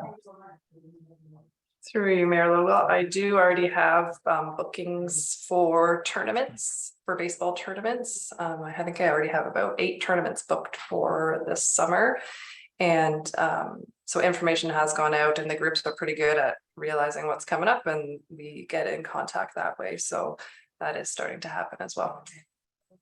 Okay, so maybe just a reminder, and other council members wouldn't know this, is that the group in Roseneath that was using the baseball diamond up there, and they were using it with no insurance and really without knowledge from us until they asked us to use some equipment or something. I'm just wondering, are we looking into that situation this year where we are asking them for insurance like we do with everybody else, or is there any progress on that? Through you, Mayor Logo, I will say that they were told at the end of last season, right, that their grace period was last year and that this year they would be treated just as every other user group is and asked for proof of insurance. Thank you. And through you, Mayor, and I'll just add that during our meetings, my meeting with them in hopefully a couple months, I'll make sure that that is brought to the table. Because we have to talk about the whole agreement and everything. Might as well get it all on the table and do it at once. So that'll be part of our discussion as well. Okay. Deputy Mayor Stover. Through you, Mayor Logo, Jen, I see pickleball at Almac Haldeman at the Almac Civic Center. Is this something that you're looking at for the arena in Grafton? Through you, Mayor Logo, we do have 2 portable pickleball nets that we have. One we keep at the Almac Civic Center. The other one is there as well, but isn't set up. And we did talk about bringing it to the arena. And so, yes, it can be set up there, and that's something we can do once the ice is out and have open times there as well. Seems to be a growing concern. Thank you. Okay, any further questions? I'll read the motion. Be resolved that the council of the township of Almac Haldeman receive and file the Parks, Recreation and Cultural update. Mover seconded. Deputy Mayor Stover, seconded by Councilor Booth. Any further comments? All in favor? Motion is carried.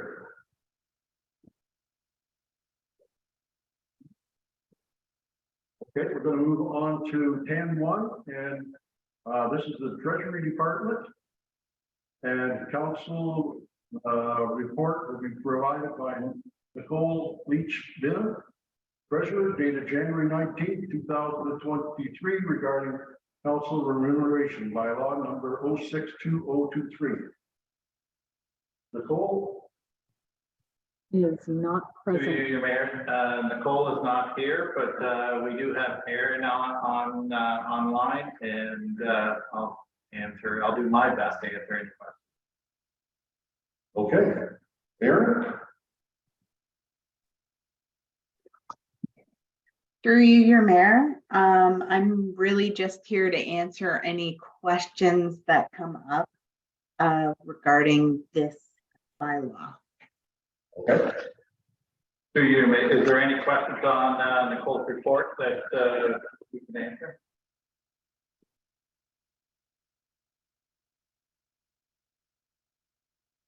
Council, any questions? Oh.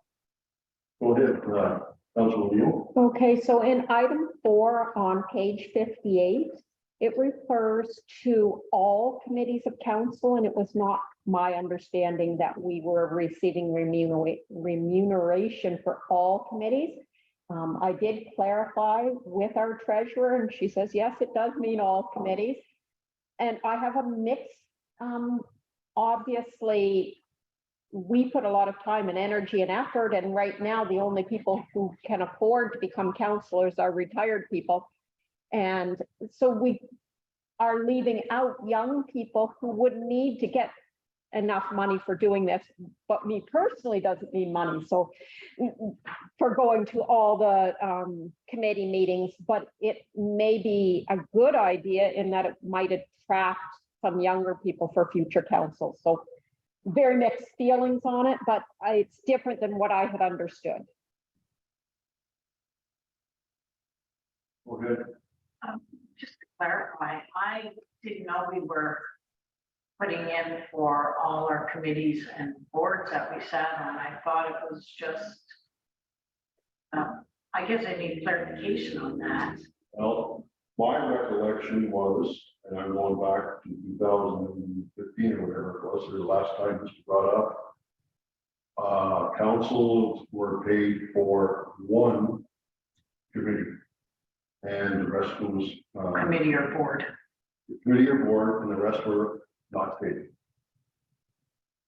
I don't know that there's something changed, Greg, if you're aware or not. The only exception to that, I believe. Oh, sorry, through you, your worship, the only exception to that, I believe, was section 7 that talks about if you're actually a committee outside council, which would be Trent and Ganaraska in that, I believe, Lower Trent and Ganaraska, because that is not a committee board of the council. But I believe you're right. I think last council, each councillor was given one committee that they would get remuneration from, and anything over and above that, you didn't do that. Yeah, well, actually, I think you probably brought up a clarification point too. It was only the councillors that were not appointed to the Lower Trent or the Ganaraska that were actually paid for one of those committees. Well, this bylaw reads all. Yeah, I agree. You understand what I'm saying? No, clarify what you. Okay, if you were appointed to the Ganaraska or the Lower Trent, you got paid for going there, because that was not part of our board. But if Mayor or Deputy Mayor Stolbers didn't go there, then she was paid for one committee that she did sit on. So everybody in all council members were paid for one committee, whether it be Ganaraska or Lower Trent, or another one selected by council. Yes. To you, Mayor Lobo. So you're saying then, Councillor O'Neill, that this reads that we get paid for every meeting that we sit on over and above our regular council duties, council meetings. That's what it reads. And when I clarified with the treasurer, she said, yes, that's what it is.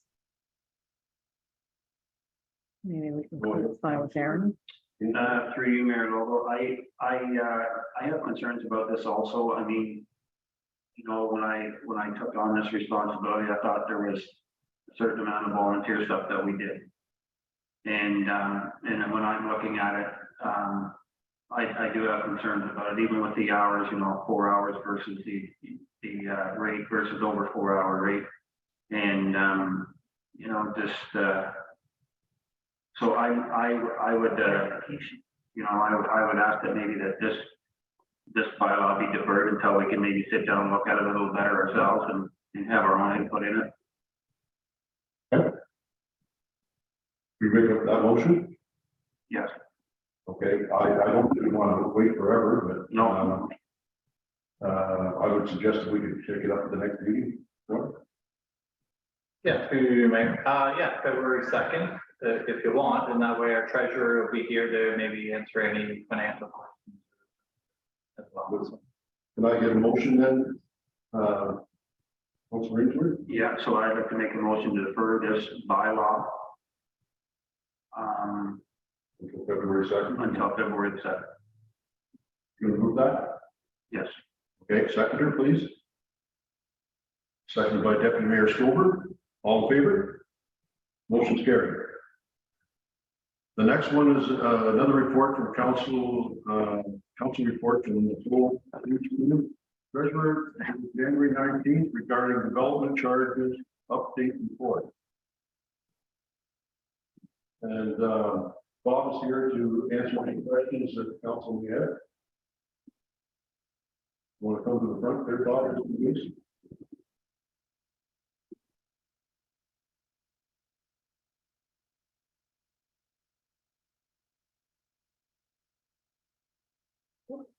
Thank you for coming, Bob, and I apologize for being here for 2 hours, but I'm sure you were well entertained, so. Do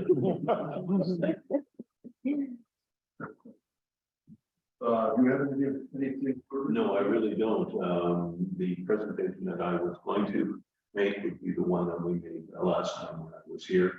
And so what has happened now is we've actually prepared a draft report or a draft bylaw, and which goes with and implements the recommendations in the report.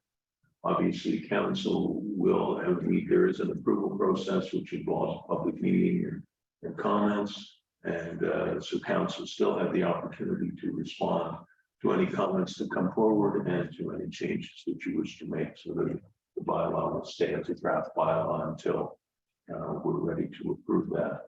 And so I think the report that you have before you is to accept, to approve the bylaw as the update report. I would say accept rather than approve, but that's my own wording. And that we use that as the basis for the new development charges bylaw, and that there were rates, and we discussed those rates at our last meeting. They are there's quite an increase in the development charge that's proposed. Now, your staff have done the annual update, which helps to reduce the increase somewhat, because it's a 12.6% increase in the development charge from last year. So that helps a little bit. And it still is council's opportunity, either now or after we have the public meeting, to give direction with respect to the development charge rates. And my suggestion would be, if we put out the documents as they are now, they are public documents, and council then can respond to the comments that come forward and make any decisions that need to be made. The public consultation report, public consultation requires both the report to be made public and also a public meeting to be held. And there's a 20-day notice period, so it'll be probably into March before we get the actual public meeting. And Bob, do you know when you attend those public Oh, meetings? yes, yeah. And we'll make probably the same presentation we made to council. Does anybody have any questions for Bob? Go ahead. Maybe not directly to Mr. Clark, but through you, Mayor Lowell. Did I read in the materials that the public meeting, do we have a date for the public meeting? No, we did not. Oh, that must have been for the budget, sorry. Any further? Yeah, go ahead, Mike. To you, Mayor Noble. Bob, this is quite a report, and I tell you, it's it looks like you didn't miss anything. It took a long time to read, and I will say I was baffled by some of it, or all of it. So I would like to, first of all, some of the development charges to me are way too high compared to what they are now. I know what they're there for, and I'm not disputing that. I don't think we of council would have enough time to go through this report and kind of break it all down and so maybe something more that we can understand. And Bill 23 is not fully completed yet. There's still going to be some changes and stuff coming down the tubes to that. So I wonder if we're throwing the cart ahead of the horse. And so if we start setting up public meetings and different things like that, and we really don't know ourselves what's going on. So again, I mean, I would like to defer this again, so we can have more time, and maybe this should be a meeting on its own. But for us just to have like a special meeting to decipher it all and put it all together in our own heads, what it really means to us and what the real numbers might be. And it's a lot to take in, and I don't think it's fair for us to be able to maybe have to pass this today or to make any meetings or arrangements ahead of time when we honestly don't understand it. I guess I can only speak for myself, but I would like us to have more time and maybe have a meeting just for this, so we can break it all down and understand it.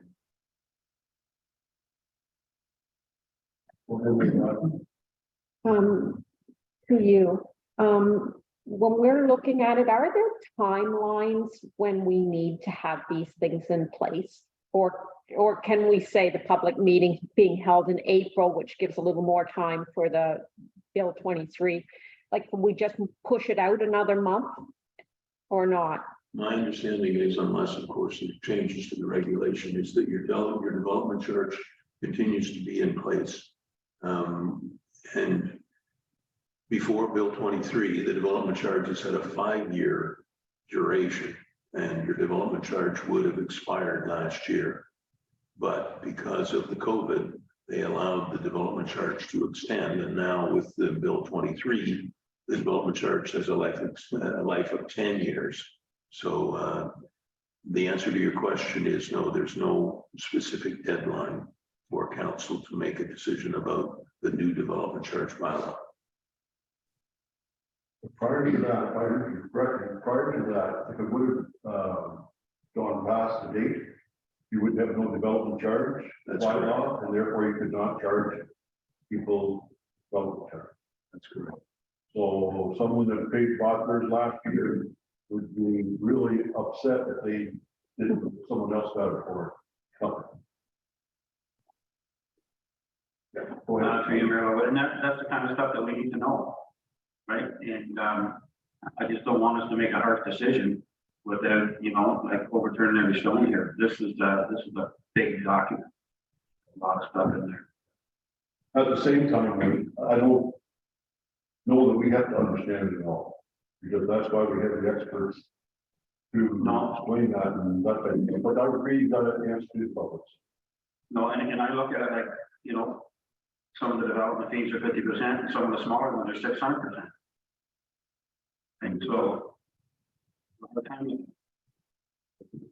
You'll have to explain that, but I only need to follow the rules for everybody else, so. Well, that's right. And the big change that we found was, well, there were two, but the biggest change was your asset management plan, which we have to follow. And it did increase the values dramatically.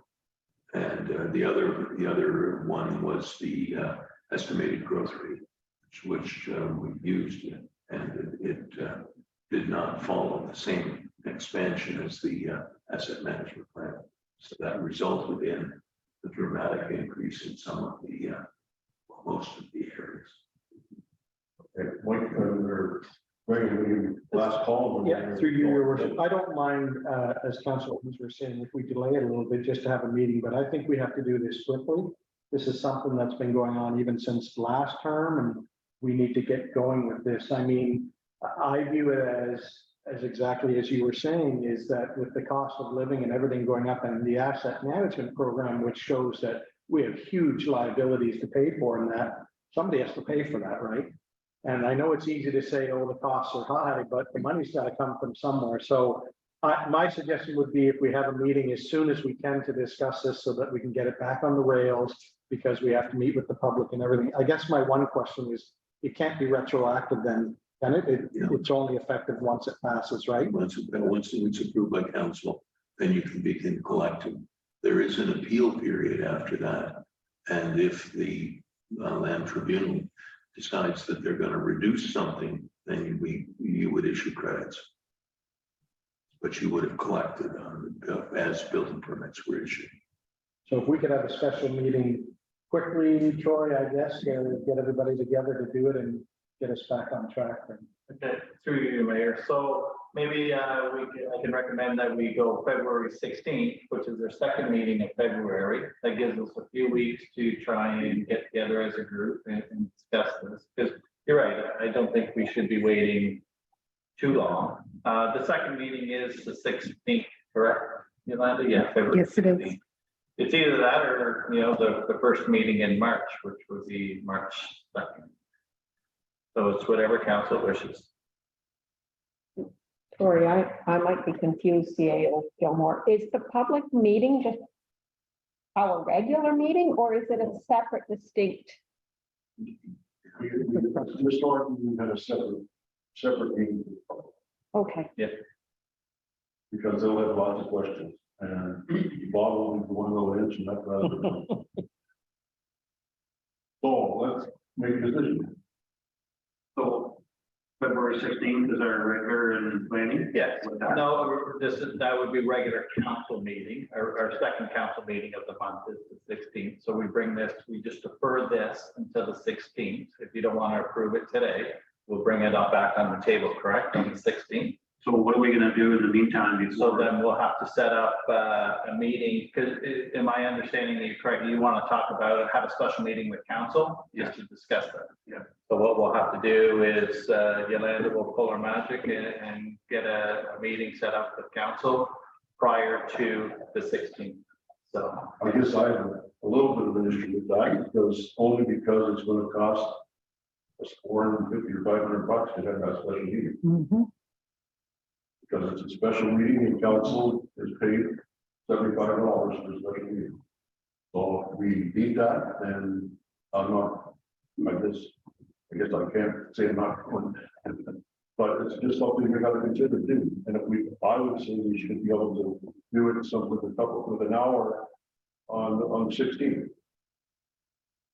That's my opinion. I do see, I have a note to myself, that's on the 16th. We are meeting at 9 o'clock in the morning, or 9 or 9:30 in the morning for a budget community Q&A. So are you thinking in the afternoon? This would be that's what I was to thinking. pass. If that's what council wishes, yeah. We could to pass it on the 16th. So, yeah. Well, just final questions. If that goes, but I just took that off the calendar. Or the council wishes, wait to March 2nd, because February will be busy with budget stuff.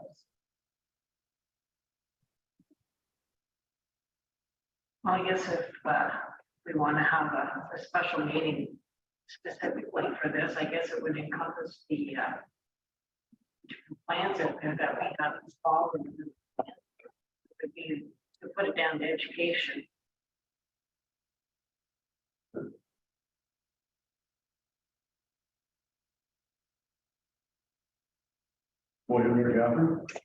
I may be confused here. If I look at this and I have some specific questions, I can still ask those at the public meeting, right? So to Councillor Ainsworth, what would be the goal of having a meeting that's just us rather than that public meeting that would include us and the general public? Well, I think we need to know the numbers. Like The impact on our budget, you mean? know what we are, the development charges. We need to know in our own minds what those numbers are. If they're gonna be, X amount of dollars.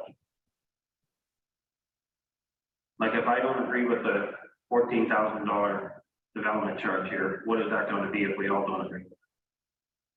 That'll be a decision the council has to make.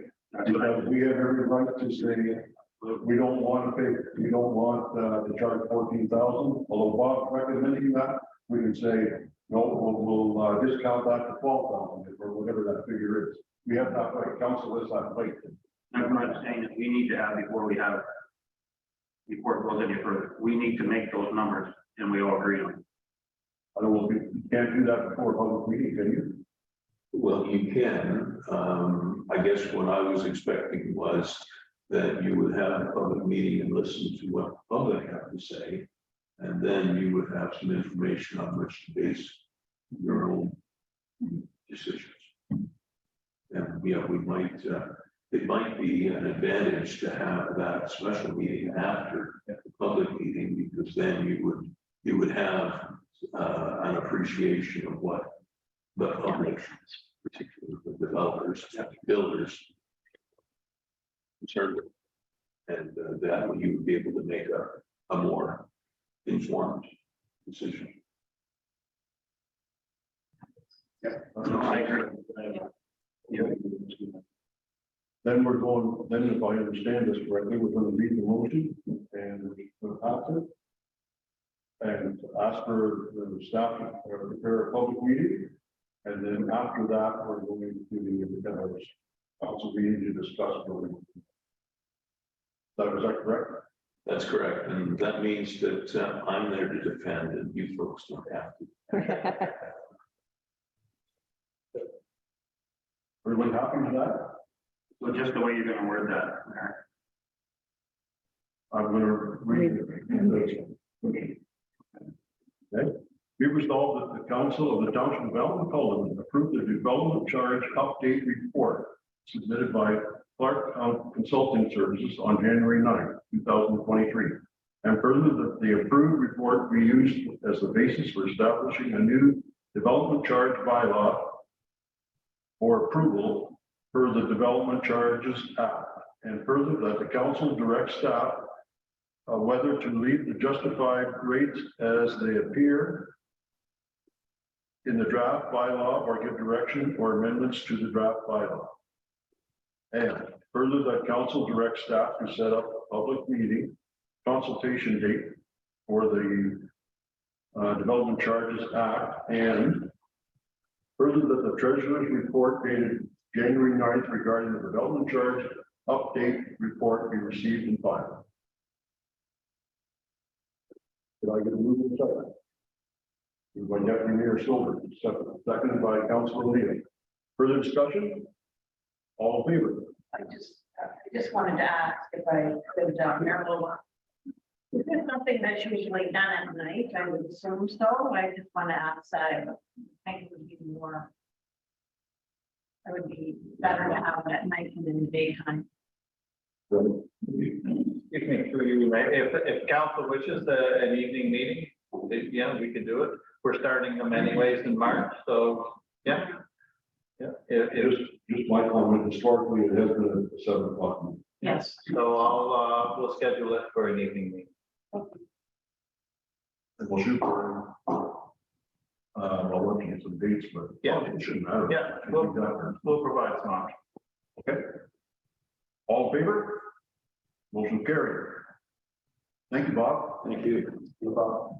Moving on to administration, council report from the Pat Kent dated, or pardon me, acting clerk, no, take over the acting clerk dated January 19th, 2023 regarding accessible building report on the 2022 municipal elections. So I can remember a second for that. Moved by Councilor Booth, seconded by Deputy Mayor Silver. Questions, comments?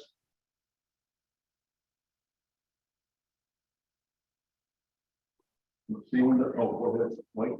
Yeah, to you, Mayor Lowell. I had a number of issues with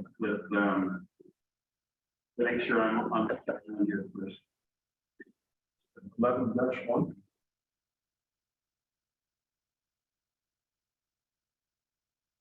This is the accessibility report for the 2000. Thank you. Municipal elections.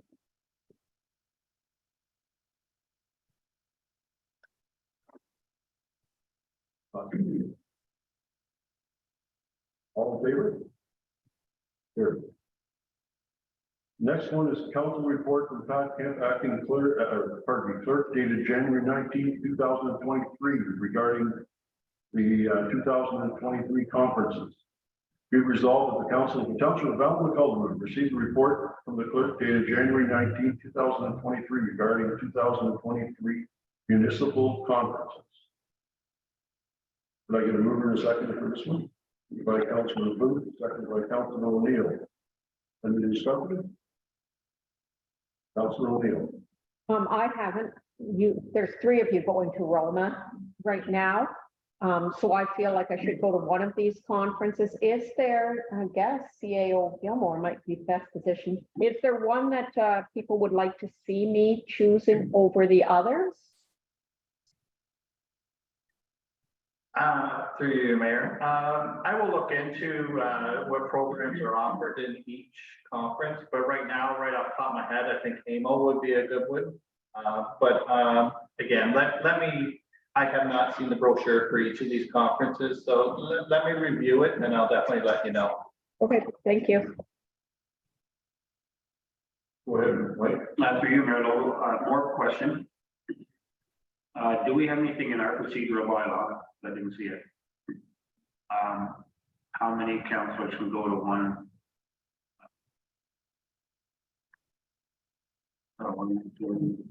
One conference at the same time. So for instance, say we all went to one conference, and there was nobody in the municipality for 2 or 3 days. So I don't know if we have anything covering that.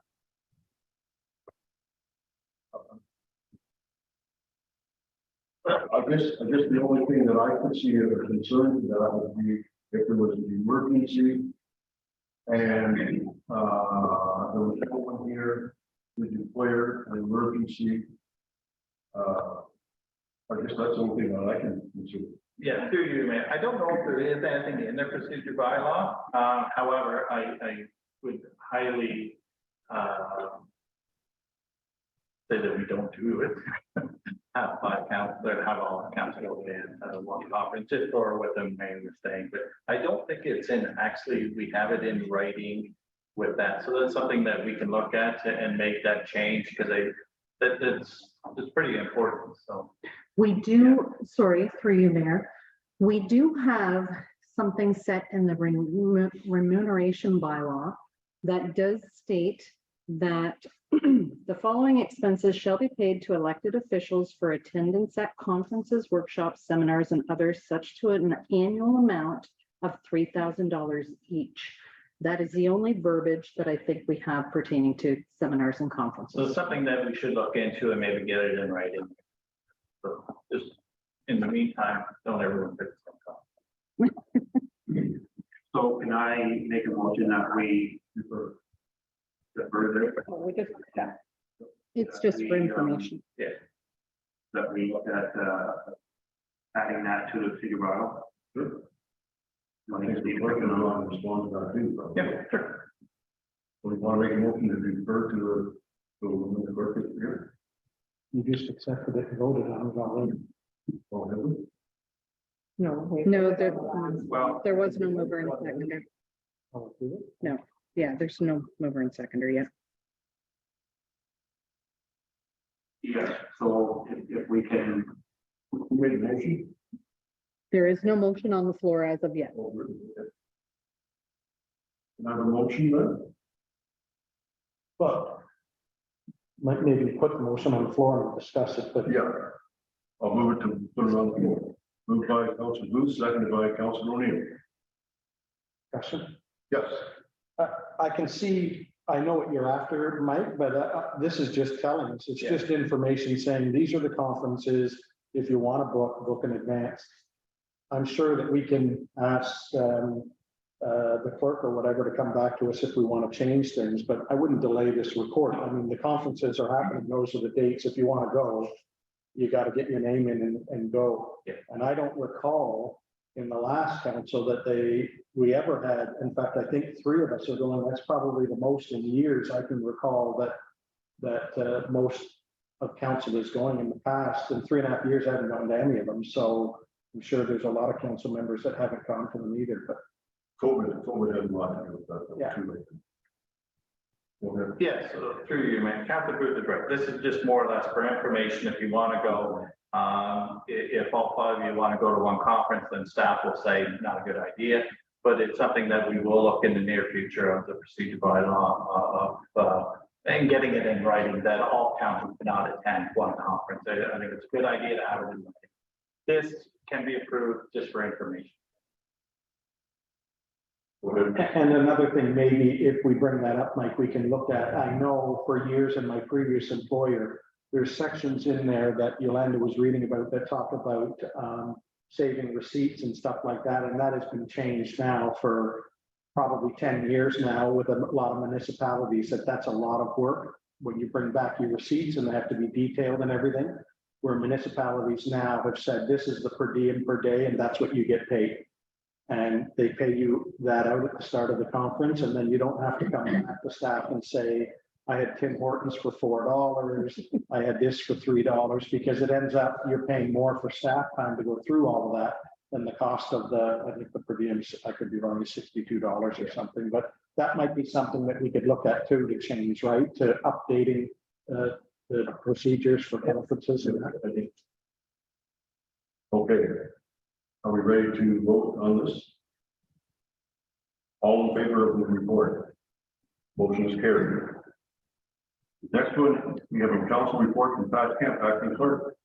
Sorry, Mayor Local, if I could just clarify that motion. Was the motion to receive and file and to bring it back for further updating for the procedural bylaw? That wasn't what I thought the motion was for. That Was it just a receive and file motion? Yes. Thank you. And I think if Mike wants to bring that up further, whenever you can bring it up, go ahead. Do it. Council report, Pat Kemp, acting clerk, dated January 19, 2023, regarding the meeting schedule for council and planning meetings 2023. So I can move her second for that. Moved by Councilor Booth, seconded by Councilor O'Neill. Further discussion? Yes, go ahead, Councilor Booth. Just a minor correction, they've got Tuesday, May the 4th. May 4th is actually a Thursday. So they might want. Which is that the first one? It's on Schedule A, yeah, on page 160, And what time does it start? 12:30. Because that should be the first one. So the date should be. Yeah, May 4th is actually a Thursday, so probably need Tuesday, May 2nd. Yeah. Just as a correction, that's all. Okay. We gonna move in a second? Yes, we did. Moved by, we did? Yes, moved by All in Council. favor? Motion's carried. Next one is council report from Pat Kemp, dated January 19, 2023, regarding an update to the procedural bylaw. I'll read the motion, then we'll take a look at it. Be resolved that the council of the township of Ballincollig received a report from the clerk dated January 19, 2023, regarding updates to the procedural bylaw, and further that the council direct the clerk to prepare the updated procedural bylaw based on today's discussion. Are you going to move in a second to bring it on the board? Moved by Deputy Mayor Spilber, seconded by Councilor O'Neill. Questions, comments? Councilor O'Neill. I'm not sure, did we direct Clerk Kemp to change it from 4 hours to 3 hours for meetings? Is there?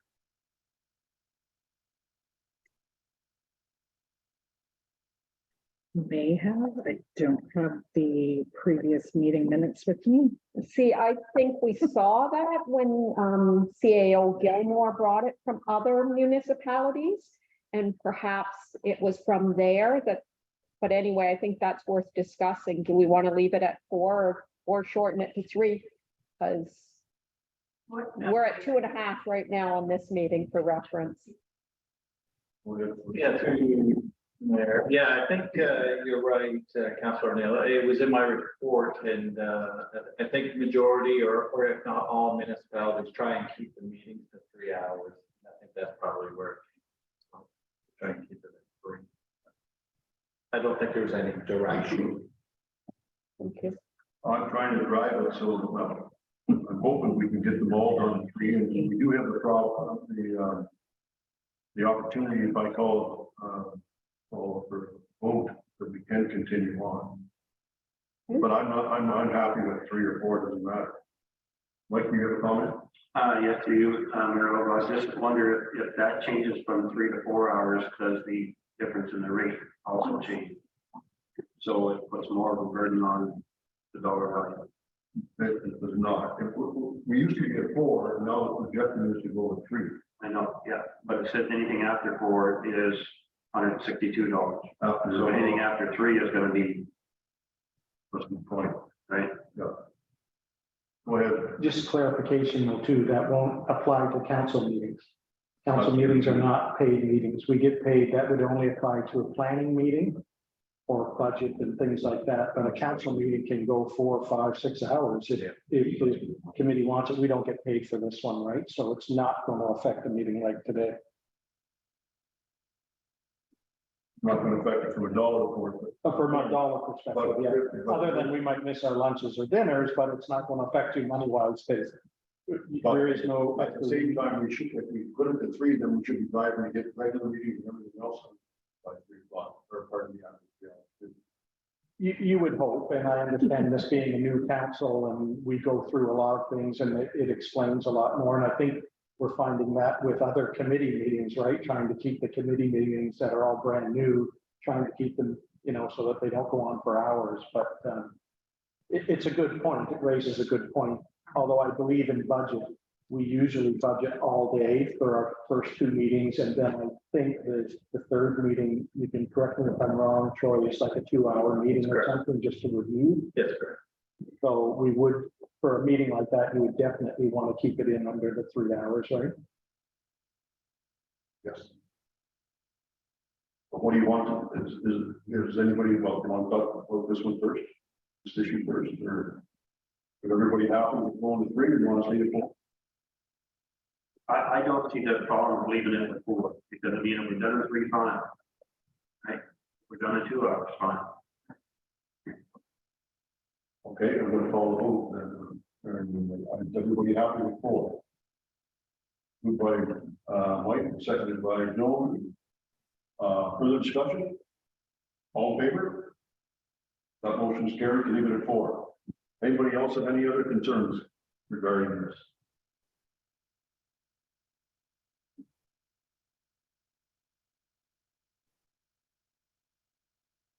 Go ahead, Councilor Neal.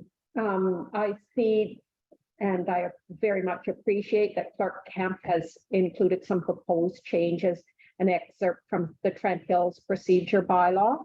That was something I brought to our attention because it's very cohesive using the word advisory bodies and also their purpose of having the policy. Anyway, I guess, are we making a motion?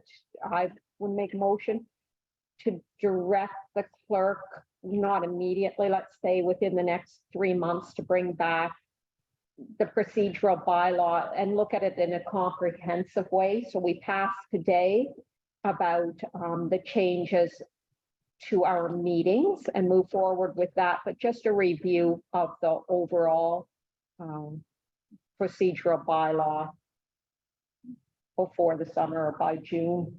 By June, can we word it that way? Okay.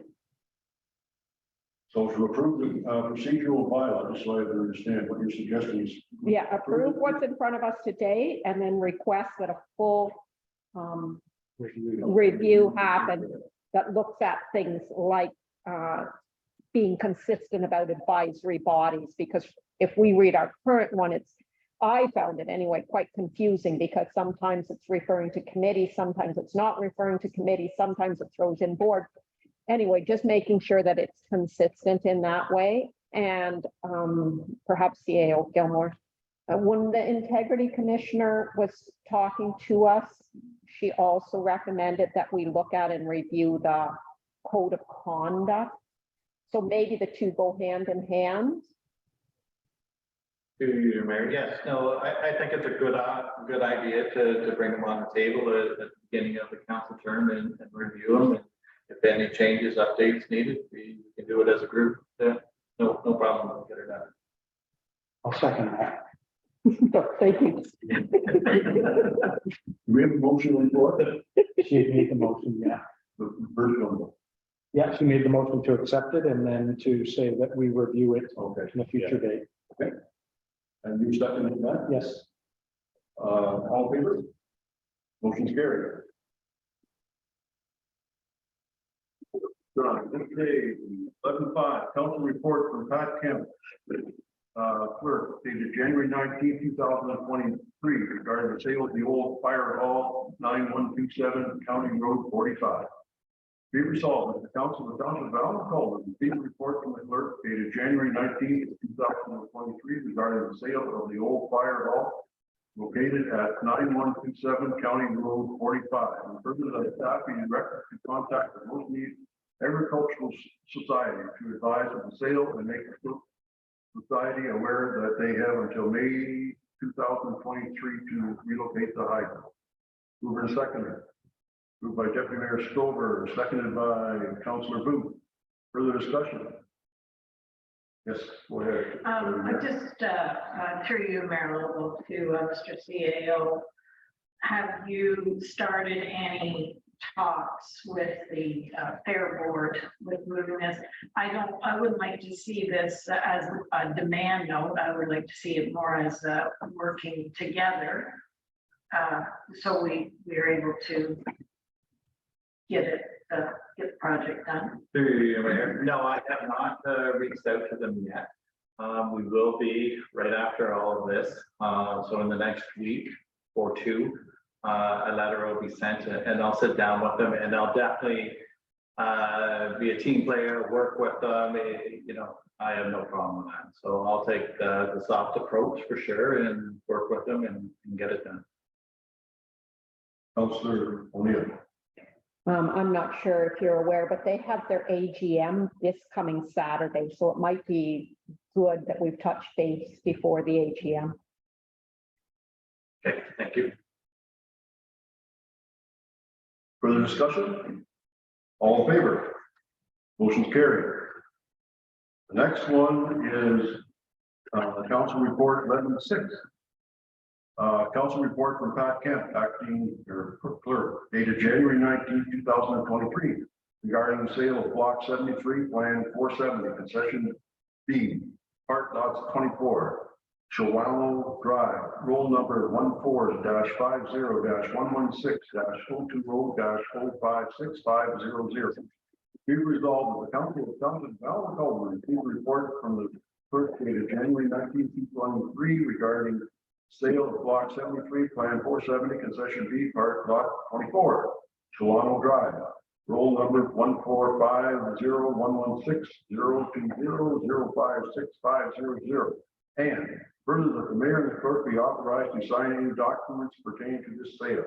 And further, that the proceeds from the sale of the property be used for upgrading the Newatton Sanctuary as required, with the remainder of the proceeds to be placed in park reserves.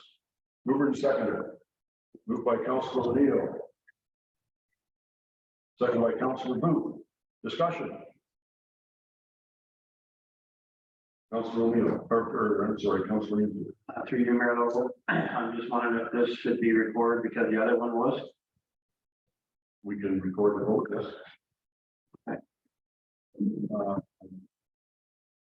Councilor, she ask questions or comments first before we do that or no? Yes, so if the motion's on the floor, now is the time for debate or discussion. Thank you. Any discussion?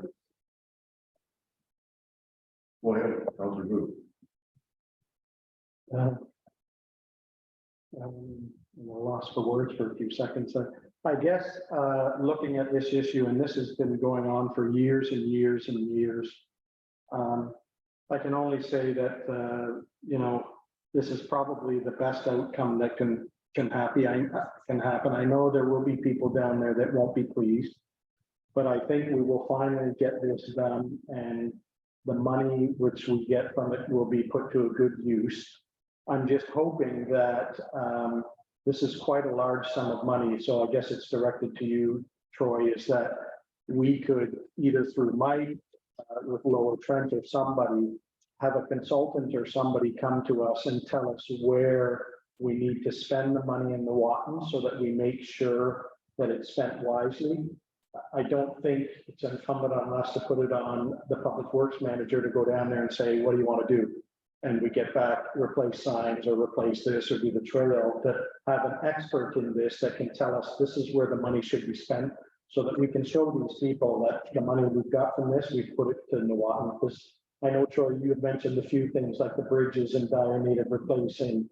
I know there's issues from people that I've talked to down there about the beavers, and what's happening now with the beavers is becoming quite destructive.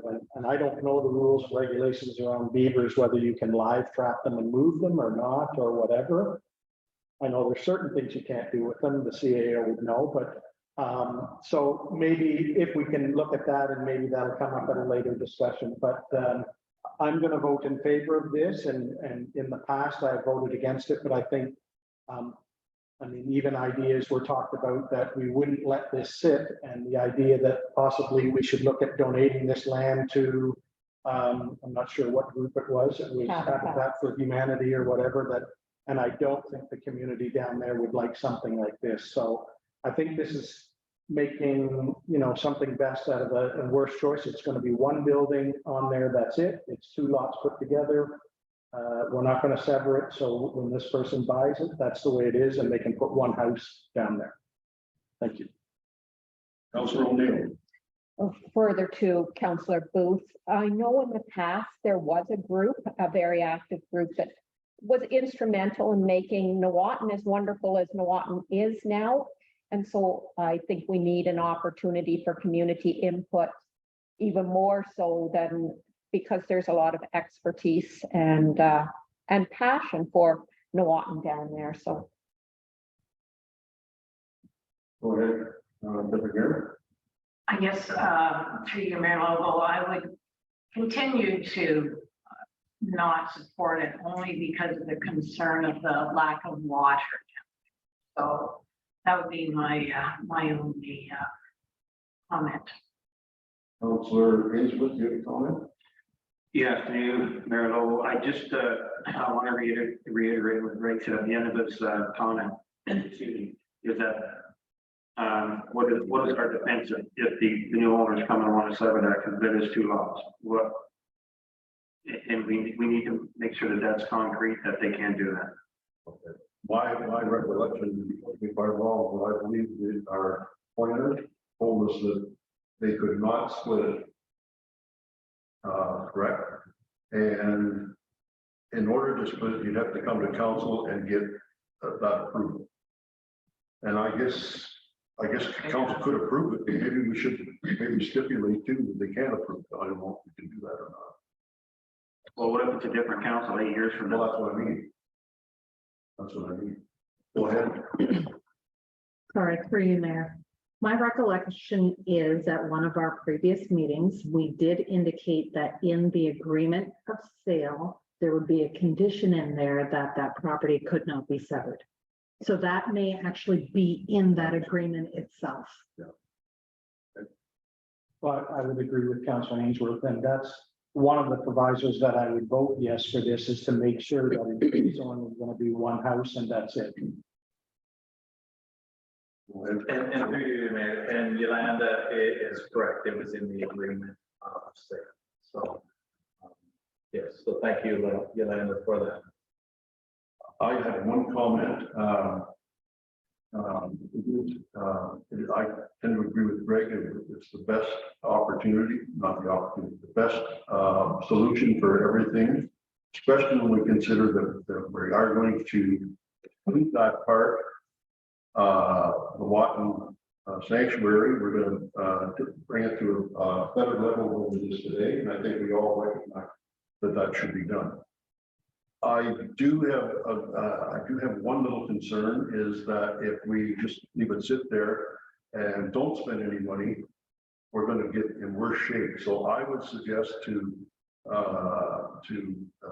staff that we take a look at that bridge, see how much it needs to fix that, and then say an additional $10,000 or $5,000 or $3,000 to make necessary improvements that we should be doing now instead of leaving it forever. You know what I'm saying? Go ahead, Troy. Yeah, through you, Mayor. Yes, I agree with both your comments and Councillor Booth. This is, when this is finalized, it should be a priority to show the residents down there that, you know, we are making improvements, and not just down there, everywhere, all residents. So, yeah, so I think that a plan needs to be put together, whether we get a group from the Nuance Sanctuary where we had that one time. So it's a public park. Public should be involved, but I do think that improvements need to be done right away. But I think there's some legwork that needs to be done first instead of just going fixing the bridge. You know what? We need a report done, a plan together, and public. And can we try and shoot for that by the end of May or something like that? Yeah, I don't see that as a problem, but if we get on it right away, as soon as this is finalized, we'll start the project. Okay. Okay, we've been on. Go ahead. So we could look at, as Councilor O'Neill was saying, maybe an ad hoc committee or something of residents down there to be on that committee with us, the public, to say, you know, these are the issues that come up there, and this is where we want to spend the money. And I agree with you. See, we just don't want to go down there and say, fix the bridge. And, you know, let's get the public input, do it properly so we can show these people, you know what, the money went back into the community. They did have a community down there, so that would be a good time to reinvent the wheel. Yeah, I'm not sure that ever got. I think it went out with the All the other committees. because, you know, I worked with the group and they had their meetings, I think they're, you know, every other month or quarterly meetings, and they were quite effective. Or eyes down there where we don't have. That's right. Yeah. Yeah, and I think that Mary Kaplan and Mike are working on that whole thing through their cultural committee to take a look at that stuff. So, okay, so we've been asked for a recorded vote. We'll ask the deputy clerk if you can take us through that, please. Okay, so it has been requested by Councillor Ainsworth to have a recorded vote. And we will begin with you, Councillor Ainsworth. How are you voting? Okay, Councillor Booth, Yes. Mayor Logal, Yes. Councillor O'Neill. Yes. Deputy Mayor Stover, No. 3 to 2 are in favor. The motion is carried. Thank you, Linda. Mhm. We're going to move on next to item 12. And these are the committee reports. Elmwood Haldeman Public Library Board regular meeting of November 14th. Elmwood Haldeman Public Library Board meeting of December 12th. And the Heritage Elmwood Haldeman meeting minutes of December 14th, 2022. Be it resolved that the Elmwood Haldeman Public Library Board regular meeting minutes of November 14th, 2022. The Elmwood Haldeman Public Library Board meeting minutes of December 12th, 2022, and the Heritage Elmwood Haldeman meeting minutes of December 14th, 2022 be received and filed. So I have a mover and a second for that, please. Deputy Mayor, or pardon me, I'm sorry, Councilor Booth and Councilor O'Neill. Moved and seconded. Any further discussion? Go ahead. Councilor O'Neill. I would like to draw your attention to an item in the heritage minutes. It's item 6, the Wicklow Heritage Park. So I'm not sure, is everyone familiar with it on number 2 there?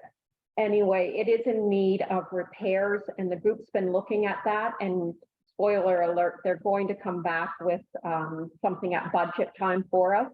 But I'm just drawing your attention to it in case you want to go and have a look at it so that you understand the request. And there will be some history included when they bring it back. Thank you. Any other comments regarding the minutes? Okay. I can move in a second. Yeah, all in favor? Motion's carried. Next, we have public notice 2023 regarding the draft budget, public questionnaire period instructions. February 16th, 2023. On February 16th, 2023, the public will be given the opportunity to address council, CAO, and treasurer with questions on the 2023 draft budget via Zoom conference or in person. Each public speaker will be given 5 minutes to ask questions. When your time expires, your line will be placed on mute, or the mayor will advise that your time is up. Submission of the questions shall be received in writing and addressed to the clerk, Pat Kemp, by February 6th, 2023, in order that there is time to answer the questions and that these questions can be placed on the agenda. If submitted by email, please contact Pat Kemp at Let's Talk 2023 draft budget, or by mail at 10836 County Road 2, Post Office Box 70, Grafton, Ontario, KOK2GO. Only questions specifically to the 2023 draft budget will be addressed. You may receive a response during the meeting. However, council and or staff may follow up with a response at a later date to provide more detailed information. I get a mover and second for that. Moved by Deputy Mayor Stover, seconded by Councillor O'Neill. Any discussions?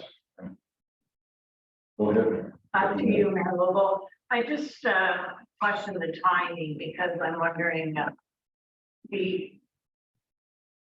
was thinking that was this not something that was done at night so more people are available? Or is this just a deadline for the Q&A, but the Q&A is for February 16th at 9? I'm just wondering about the time, if it shouldn't be late. Okay, very good. I think we're going to have to stay because we've just changed it for other ones, but there would be a public meeting with the treasurer presenting, correct? Like I know they used to do it at the Centerton Community Center, but that was after the budget, right? Yeah, that's correct. No, after presented by the budget, but before it's approved by council. There's a night meeting. Yes. Okay. All right. Everybody, they understand that, eh? Well, yeah, and then you would have, the public would have a chance to, before it's passed, to stop their submissions. I think sometimes, and I can't remember every time, but I think following the public meeting, I think we did 2 different ways. We approved it that half an hour after that, or 10 minutes after that, or we waited for a week. And I don't think there's any rules. Do you recall, right? Yeah, I attended as a member of public in Centerton, but then when that motion was passed, I don't recall either, but I know that the treasurer came with like a wonderful overview and all sorts of background information about the successes. So it wasn't just the budget, but it was overall, and it was, I found, very informative and well attended as well. I just wonder if there is a outcry in one part of it, what happens then? Well, we can, well, I can put out for the town. If there was a problem and we council responded that, no, we're not ready, we want to delay, that's what would happen. Yeah. Do that somebody would happen.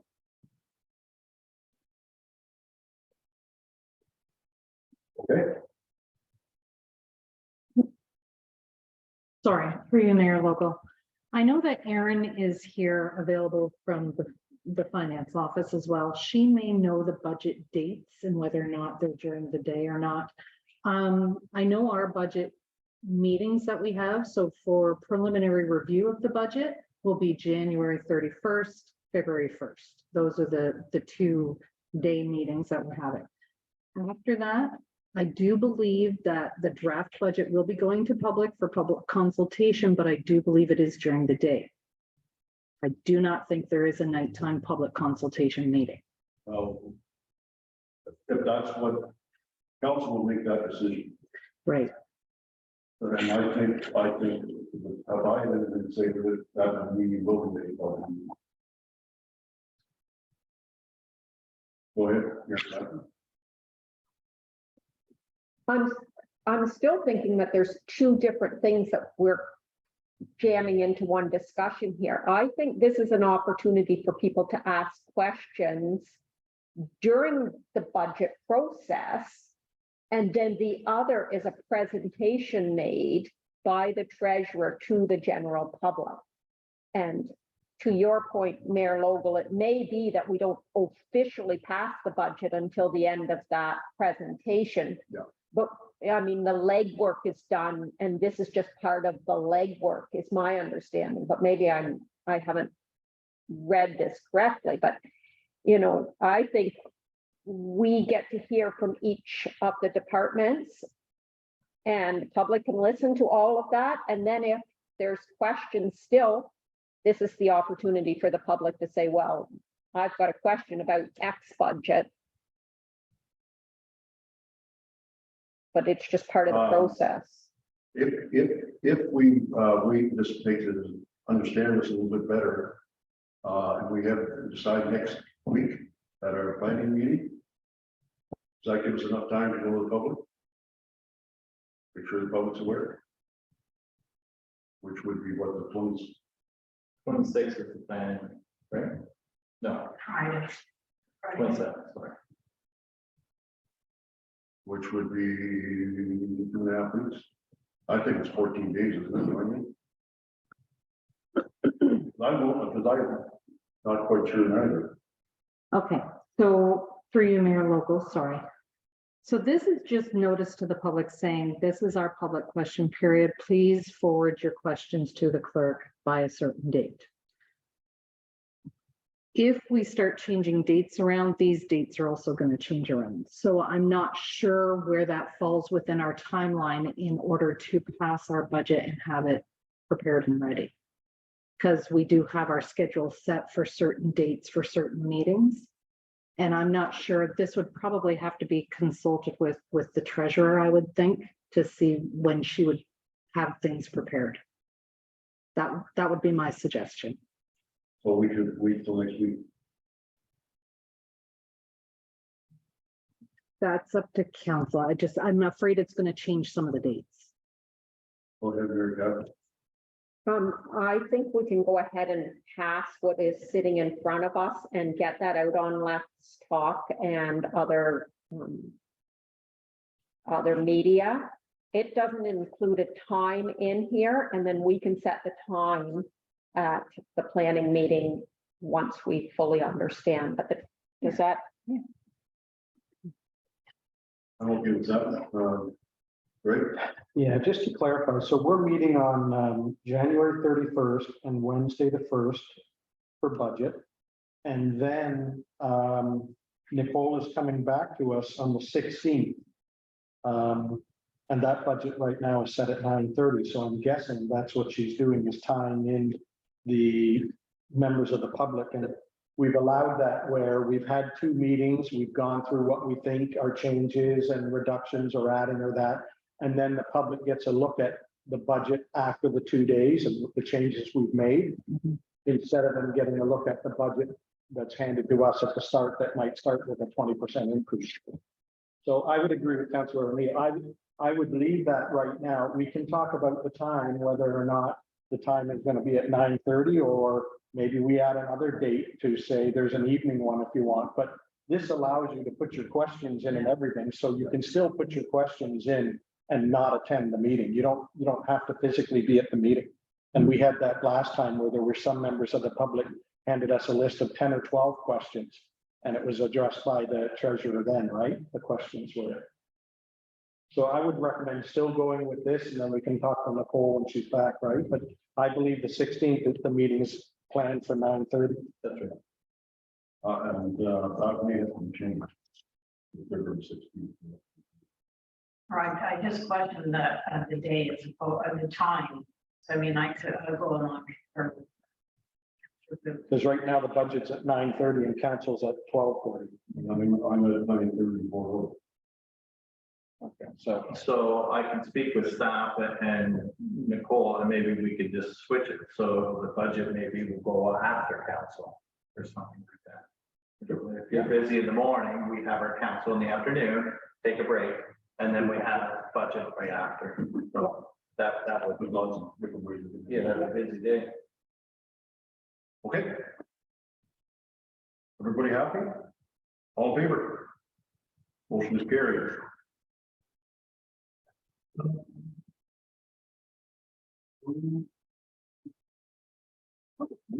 I'm gonna move to close meeting for the board.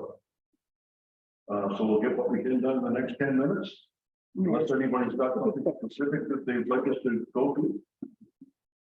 And we may have to do it a little bit. Okay, communications, correspondence from Northumberland County, December 14th, 2022, regarding Northumberland County Council Resolution Bill 23, More Homes Build Faster Act. Be resolved in the correspondence from Northumberland County, dated December 14th, 2022, regarding Northumberland County Council's Resolution Bill 23, More Homes Build Faster Act 2022, be received and filed.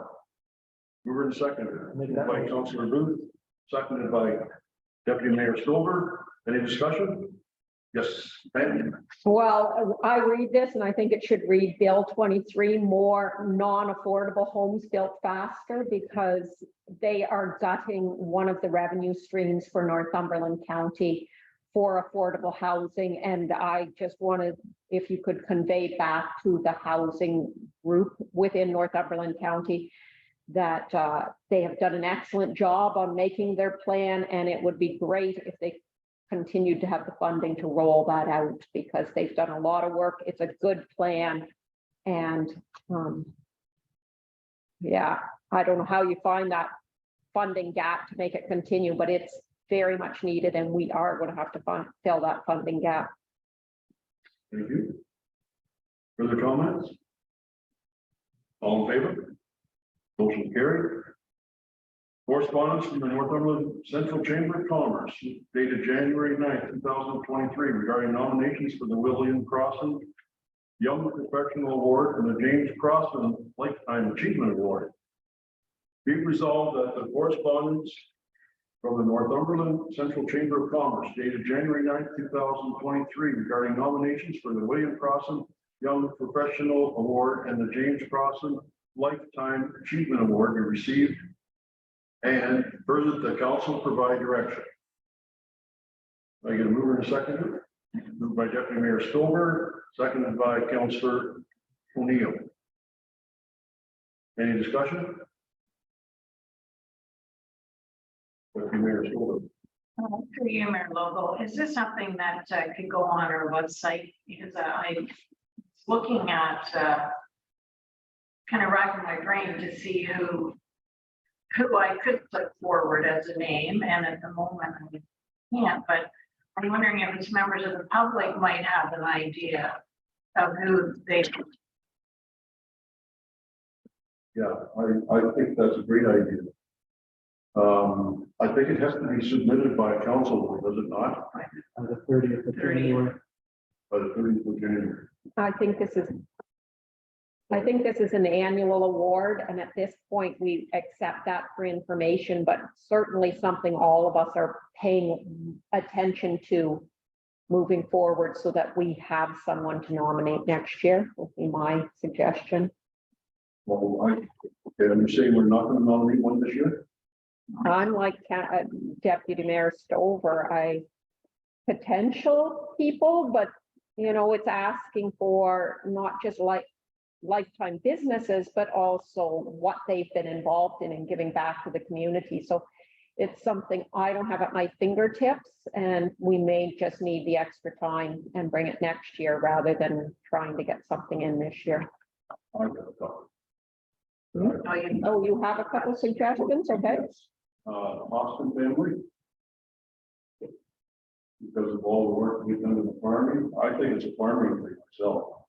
I think, no. Well, yeah, I think if we can put something together and if, you know, we could put it out in the, on the website quickly and then at least send a little caveat off to them, seeing that we've just seen this, that we may need a couple more days leeway if we can grant that. And there are some, I think it's a good idea for the website, working with them. I mean, it's not for us, I mean, we're gonna have to sign on staff, but we can certainly come up with some days. And I think, relationship we have with the Chamber of Commerce, that we let them know when get some days later, I'm sure. And there are other people too. I'm thinking personally, I think it's a farming, it's a great opportunity for farming community, and there are lots of, I believe, families that meet some of those criteria in the township, some of the south, and there's also some ones in the north as well. But so we put that on the website. Further discussion? Well, I just think because of the timeline here, the timeline for the website would have to be, say, the 26th or 27th or something, because of the time. That's reasonable, I think. Yeah, I think that's a good time. A good day to do. I'd also like to add, and maybe this is the time, but they do make mention of the 20th Gal celebration. So I would suggest that we send a council member there that when the invitation comes. Go ahead, Mary Catherine. You told us we needed to hurry, so I'm looking at bylaws 15.1 and 15.2 and thinking it is important that we pass those two. I know they're both just part of the operating of business for the township, but we don't want to be mucking with the operating of business of the township. We go back and finish, option one. So we're going to give instructions to the staff to do that and report back on the 26th. You got any names? All in favor? Motion carried. Mary Catherine, I thank you for bringing that up. That you mentioned 15.1, I believe. In your bylaw, bylaw number 442023 being a bylaw to provide for the levy and payment of taxes. Be resolved that this is important. The bylaw number 442023 being a bylaw to provide for the levy and payment of taxes be read and deemed to be passed this 19th day of January 2023. Mover and seconder. Moved by Councillor Booth, seconded by Councillor O'Neill. Further discussion? All, yes, go ahead. As you, Mayor, can this be explained to me just a little bit? I just want to know exactly what we're passing. Yes, I did. You're passing that the taxes be paid, whatever date that is, I believe it's February. And it's based on the last year's tax bill for February. And after the budget is approved, then they will do a second calculation, and the taxes are paid 4 times through the year. The first 2 times are based on the taxes that were billed in 2022. The last 2 make up the difference between the 2022. So the first 2 will be $4,000, picking on that number. The second one will be, the last 2 will be $4,200 total. And when you average them out, it'll be all 41.5. Was that your question? Yeah, kind of. So there's no increase or anything until after the budget. That's correct. Okay.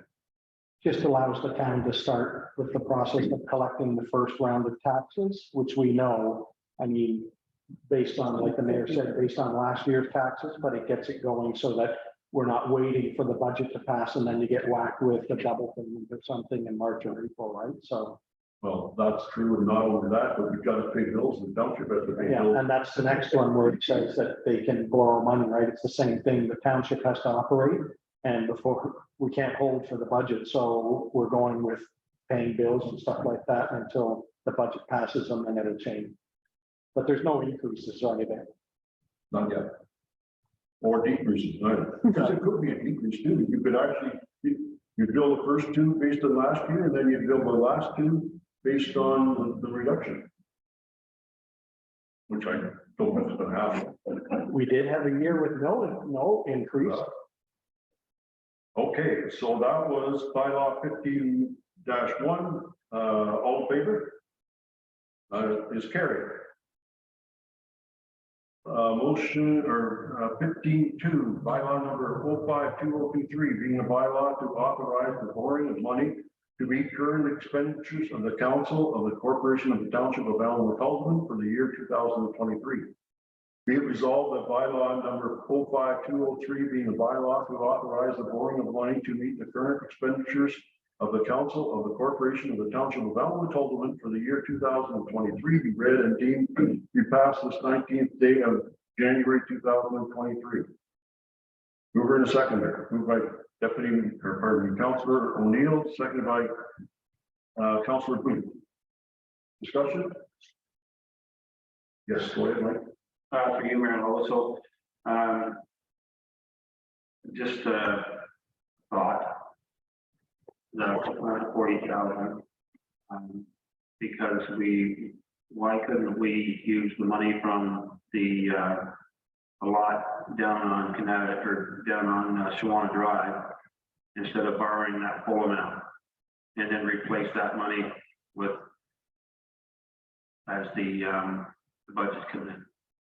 We could, but I don't know if that date has been finalized to receive the money. And it could be till March or whatever. This is not on, yeah, that would be to answer your question.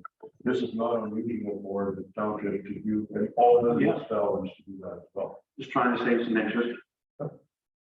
There you go. And we probably won't use it. This is just a, unless you've got no more than I do, but this is just, what we call it. Just Safety. in case. Housekeeping, to keep everything. Yeah. Here, nothing? I was going to make the same point, that it isn't money we're actually borrowing. It's that we could if we had to. Further question? All in favor? Motion is carried. No. Oh, we can't do that one. No. So that one, we're gonna wait till we've completed that one. Right. Actually, sorry, through you, Mayor Vogel. Can we go back to item 14.3 and just finish that off with a motion? It's just under communications. Oh, I'm sorry, yes. Yeah, it's just multiple correspondence. Yeah. Correspondence from the AMO president, Colin Best, dated December 16, 2022, regarding the end of year housing update.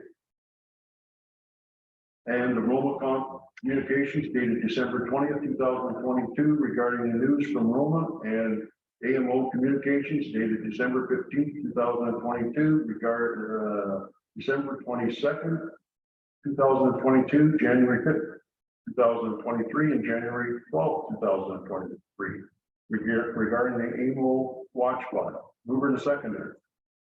Moved by Deputy Mayor Stover, seconded by Councillor Booth. Discussion. All in favor? Motion is carried.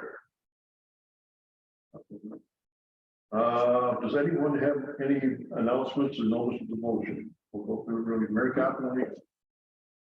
Hey, so very quickly, I want to extend my appreciation to the citizens, to Public Works, to our fire department for the response to the major storm and the train derailment. And to let the remainder of council know that our prior, Liam Craig, sent a copy of his cry to Public Works, and to the fire department, and the fire department sent back a nice note of thanks. And I would like to bring forward a notice of motion. I wish to make a motion to request that staff prepare a report to council to provide an update relative to township policy number HR 222.on on volunteers regarding the following key items. Where the municipality is with the implementation of the policy and application of the procedural policy to boards and committees, and clarification regarding insurance for volunteers. So that's the motion, just to add slightly on the insurance piece. When Mr. McGlennon was presenting to us, he said insurance covered liability, not accident. The policy says that it covers accident. And also just overall, if there is a complaint, are volunteers covered and not just third-party complaints as is existing. So that's not part of the motion. The motion is just to look at clarifying insurance for volunteers, but those are the items that I'm looking for in that clarification. Thank you. Anything else, Mary Duncan? No. All pass. Deputy Mayor Silver. Pass. Councillor Ainsworth.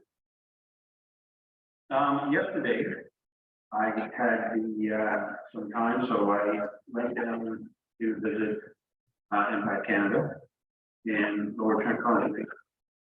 So both meetings were very informative, especially with Impact Canada, just educating myself on how things go. And they are going to come here and do a presentation. I think they're going to call Pat, and I think it's going to be great for all of us to hear the same thing that I heard, basically how it kind of everything flows down, and the importance of the partnership that we have with Impact Canada plus with the township. And when it comes to, you know, the permits and taxes being changed and the revenue that flows in for us kind of thing.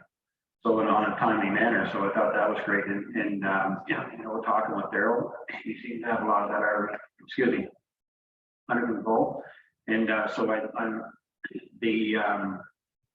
hopefully when they come to do the presentation, we can maybe do them at the end of it, because it's going to be more than 10 minutes. And Lower Trent Conservation is also the meeting event. So I'm going to come and do a presentation. Good. They actually offer already to impact it and with the business. Yeah.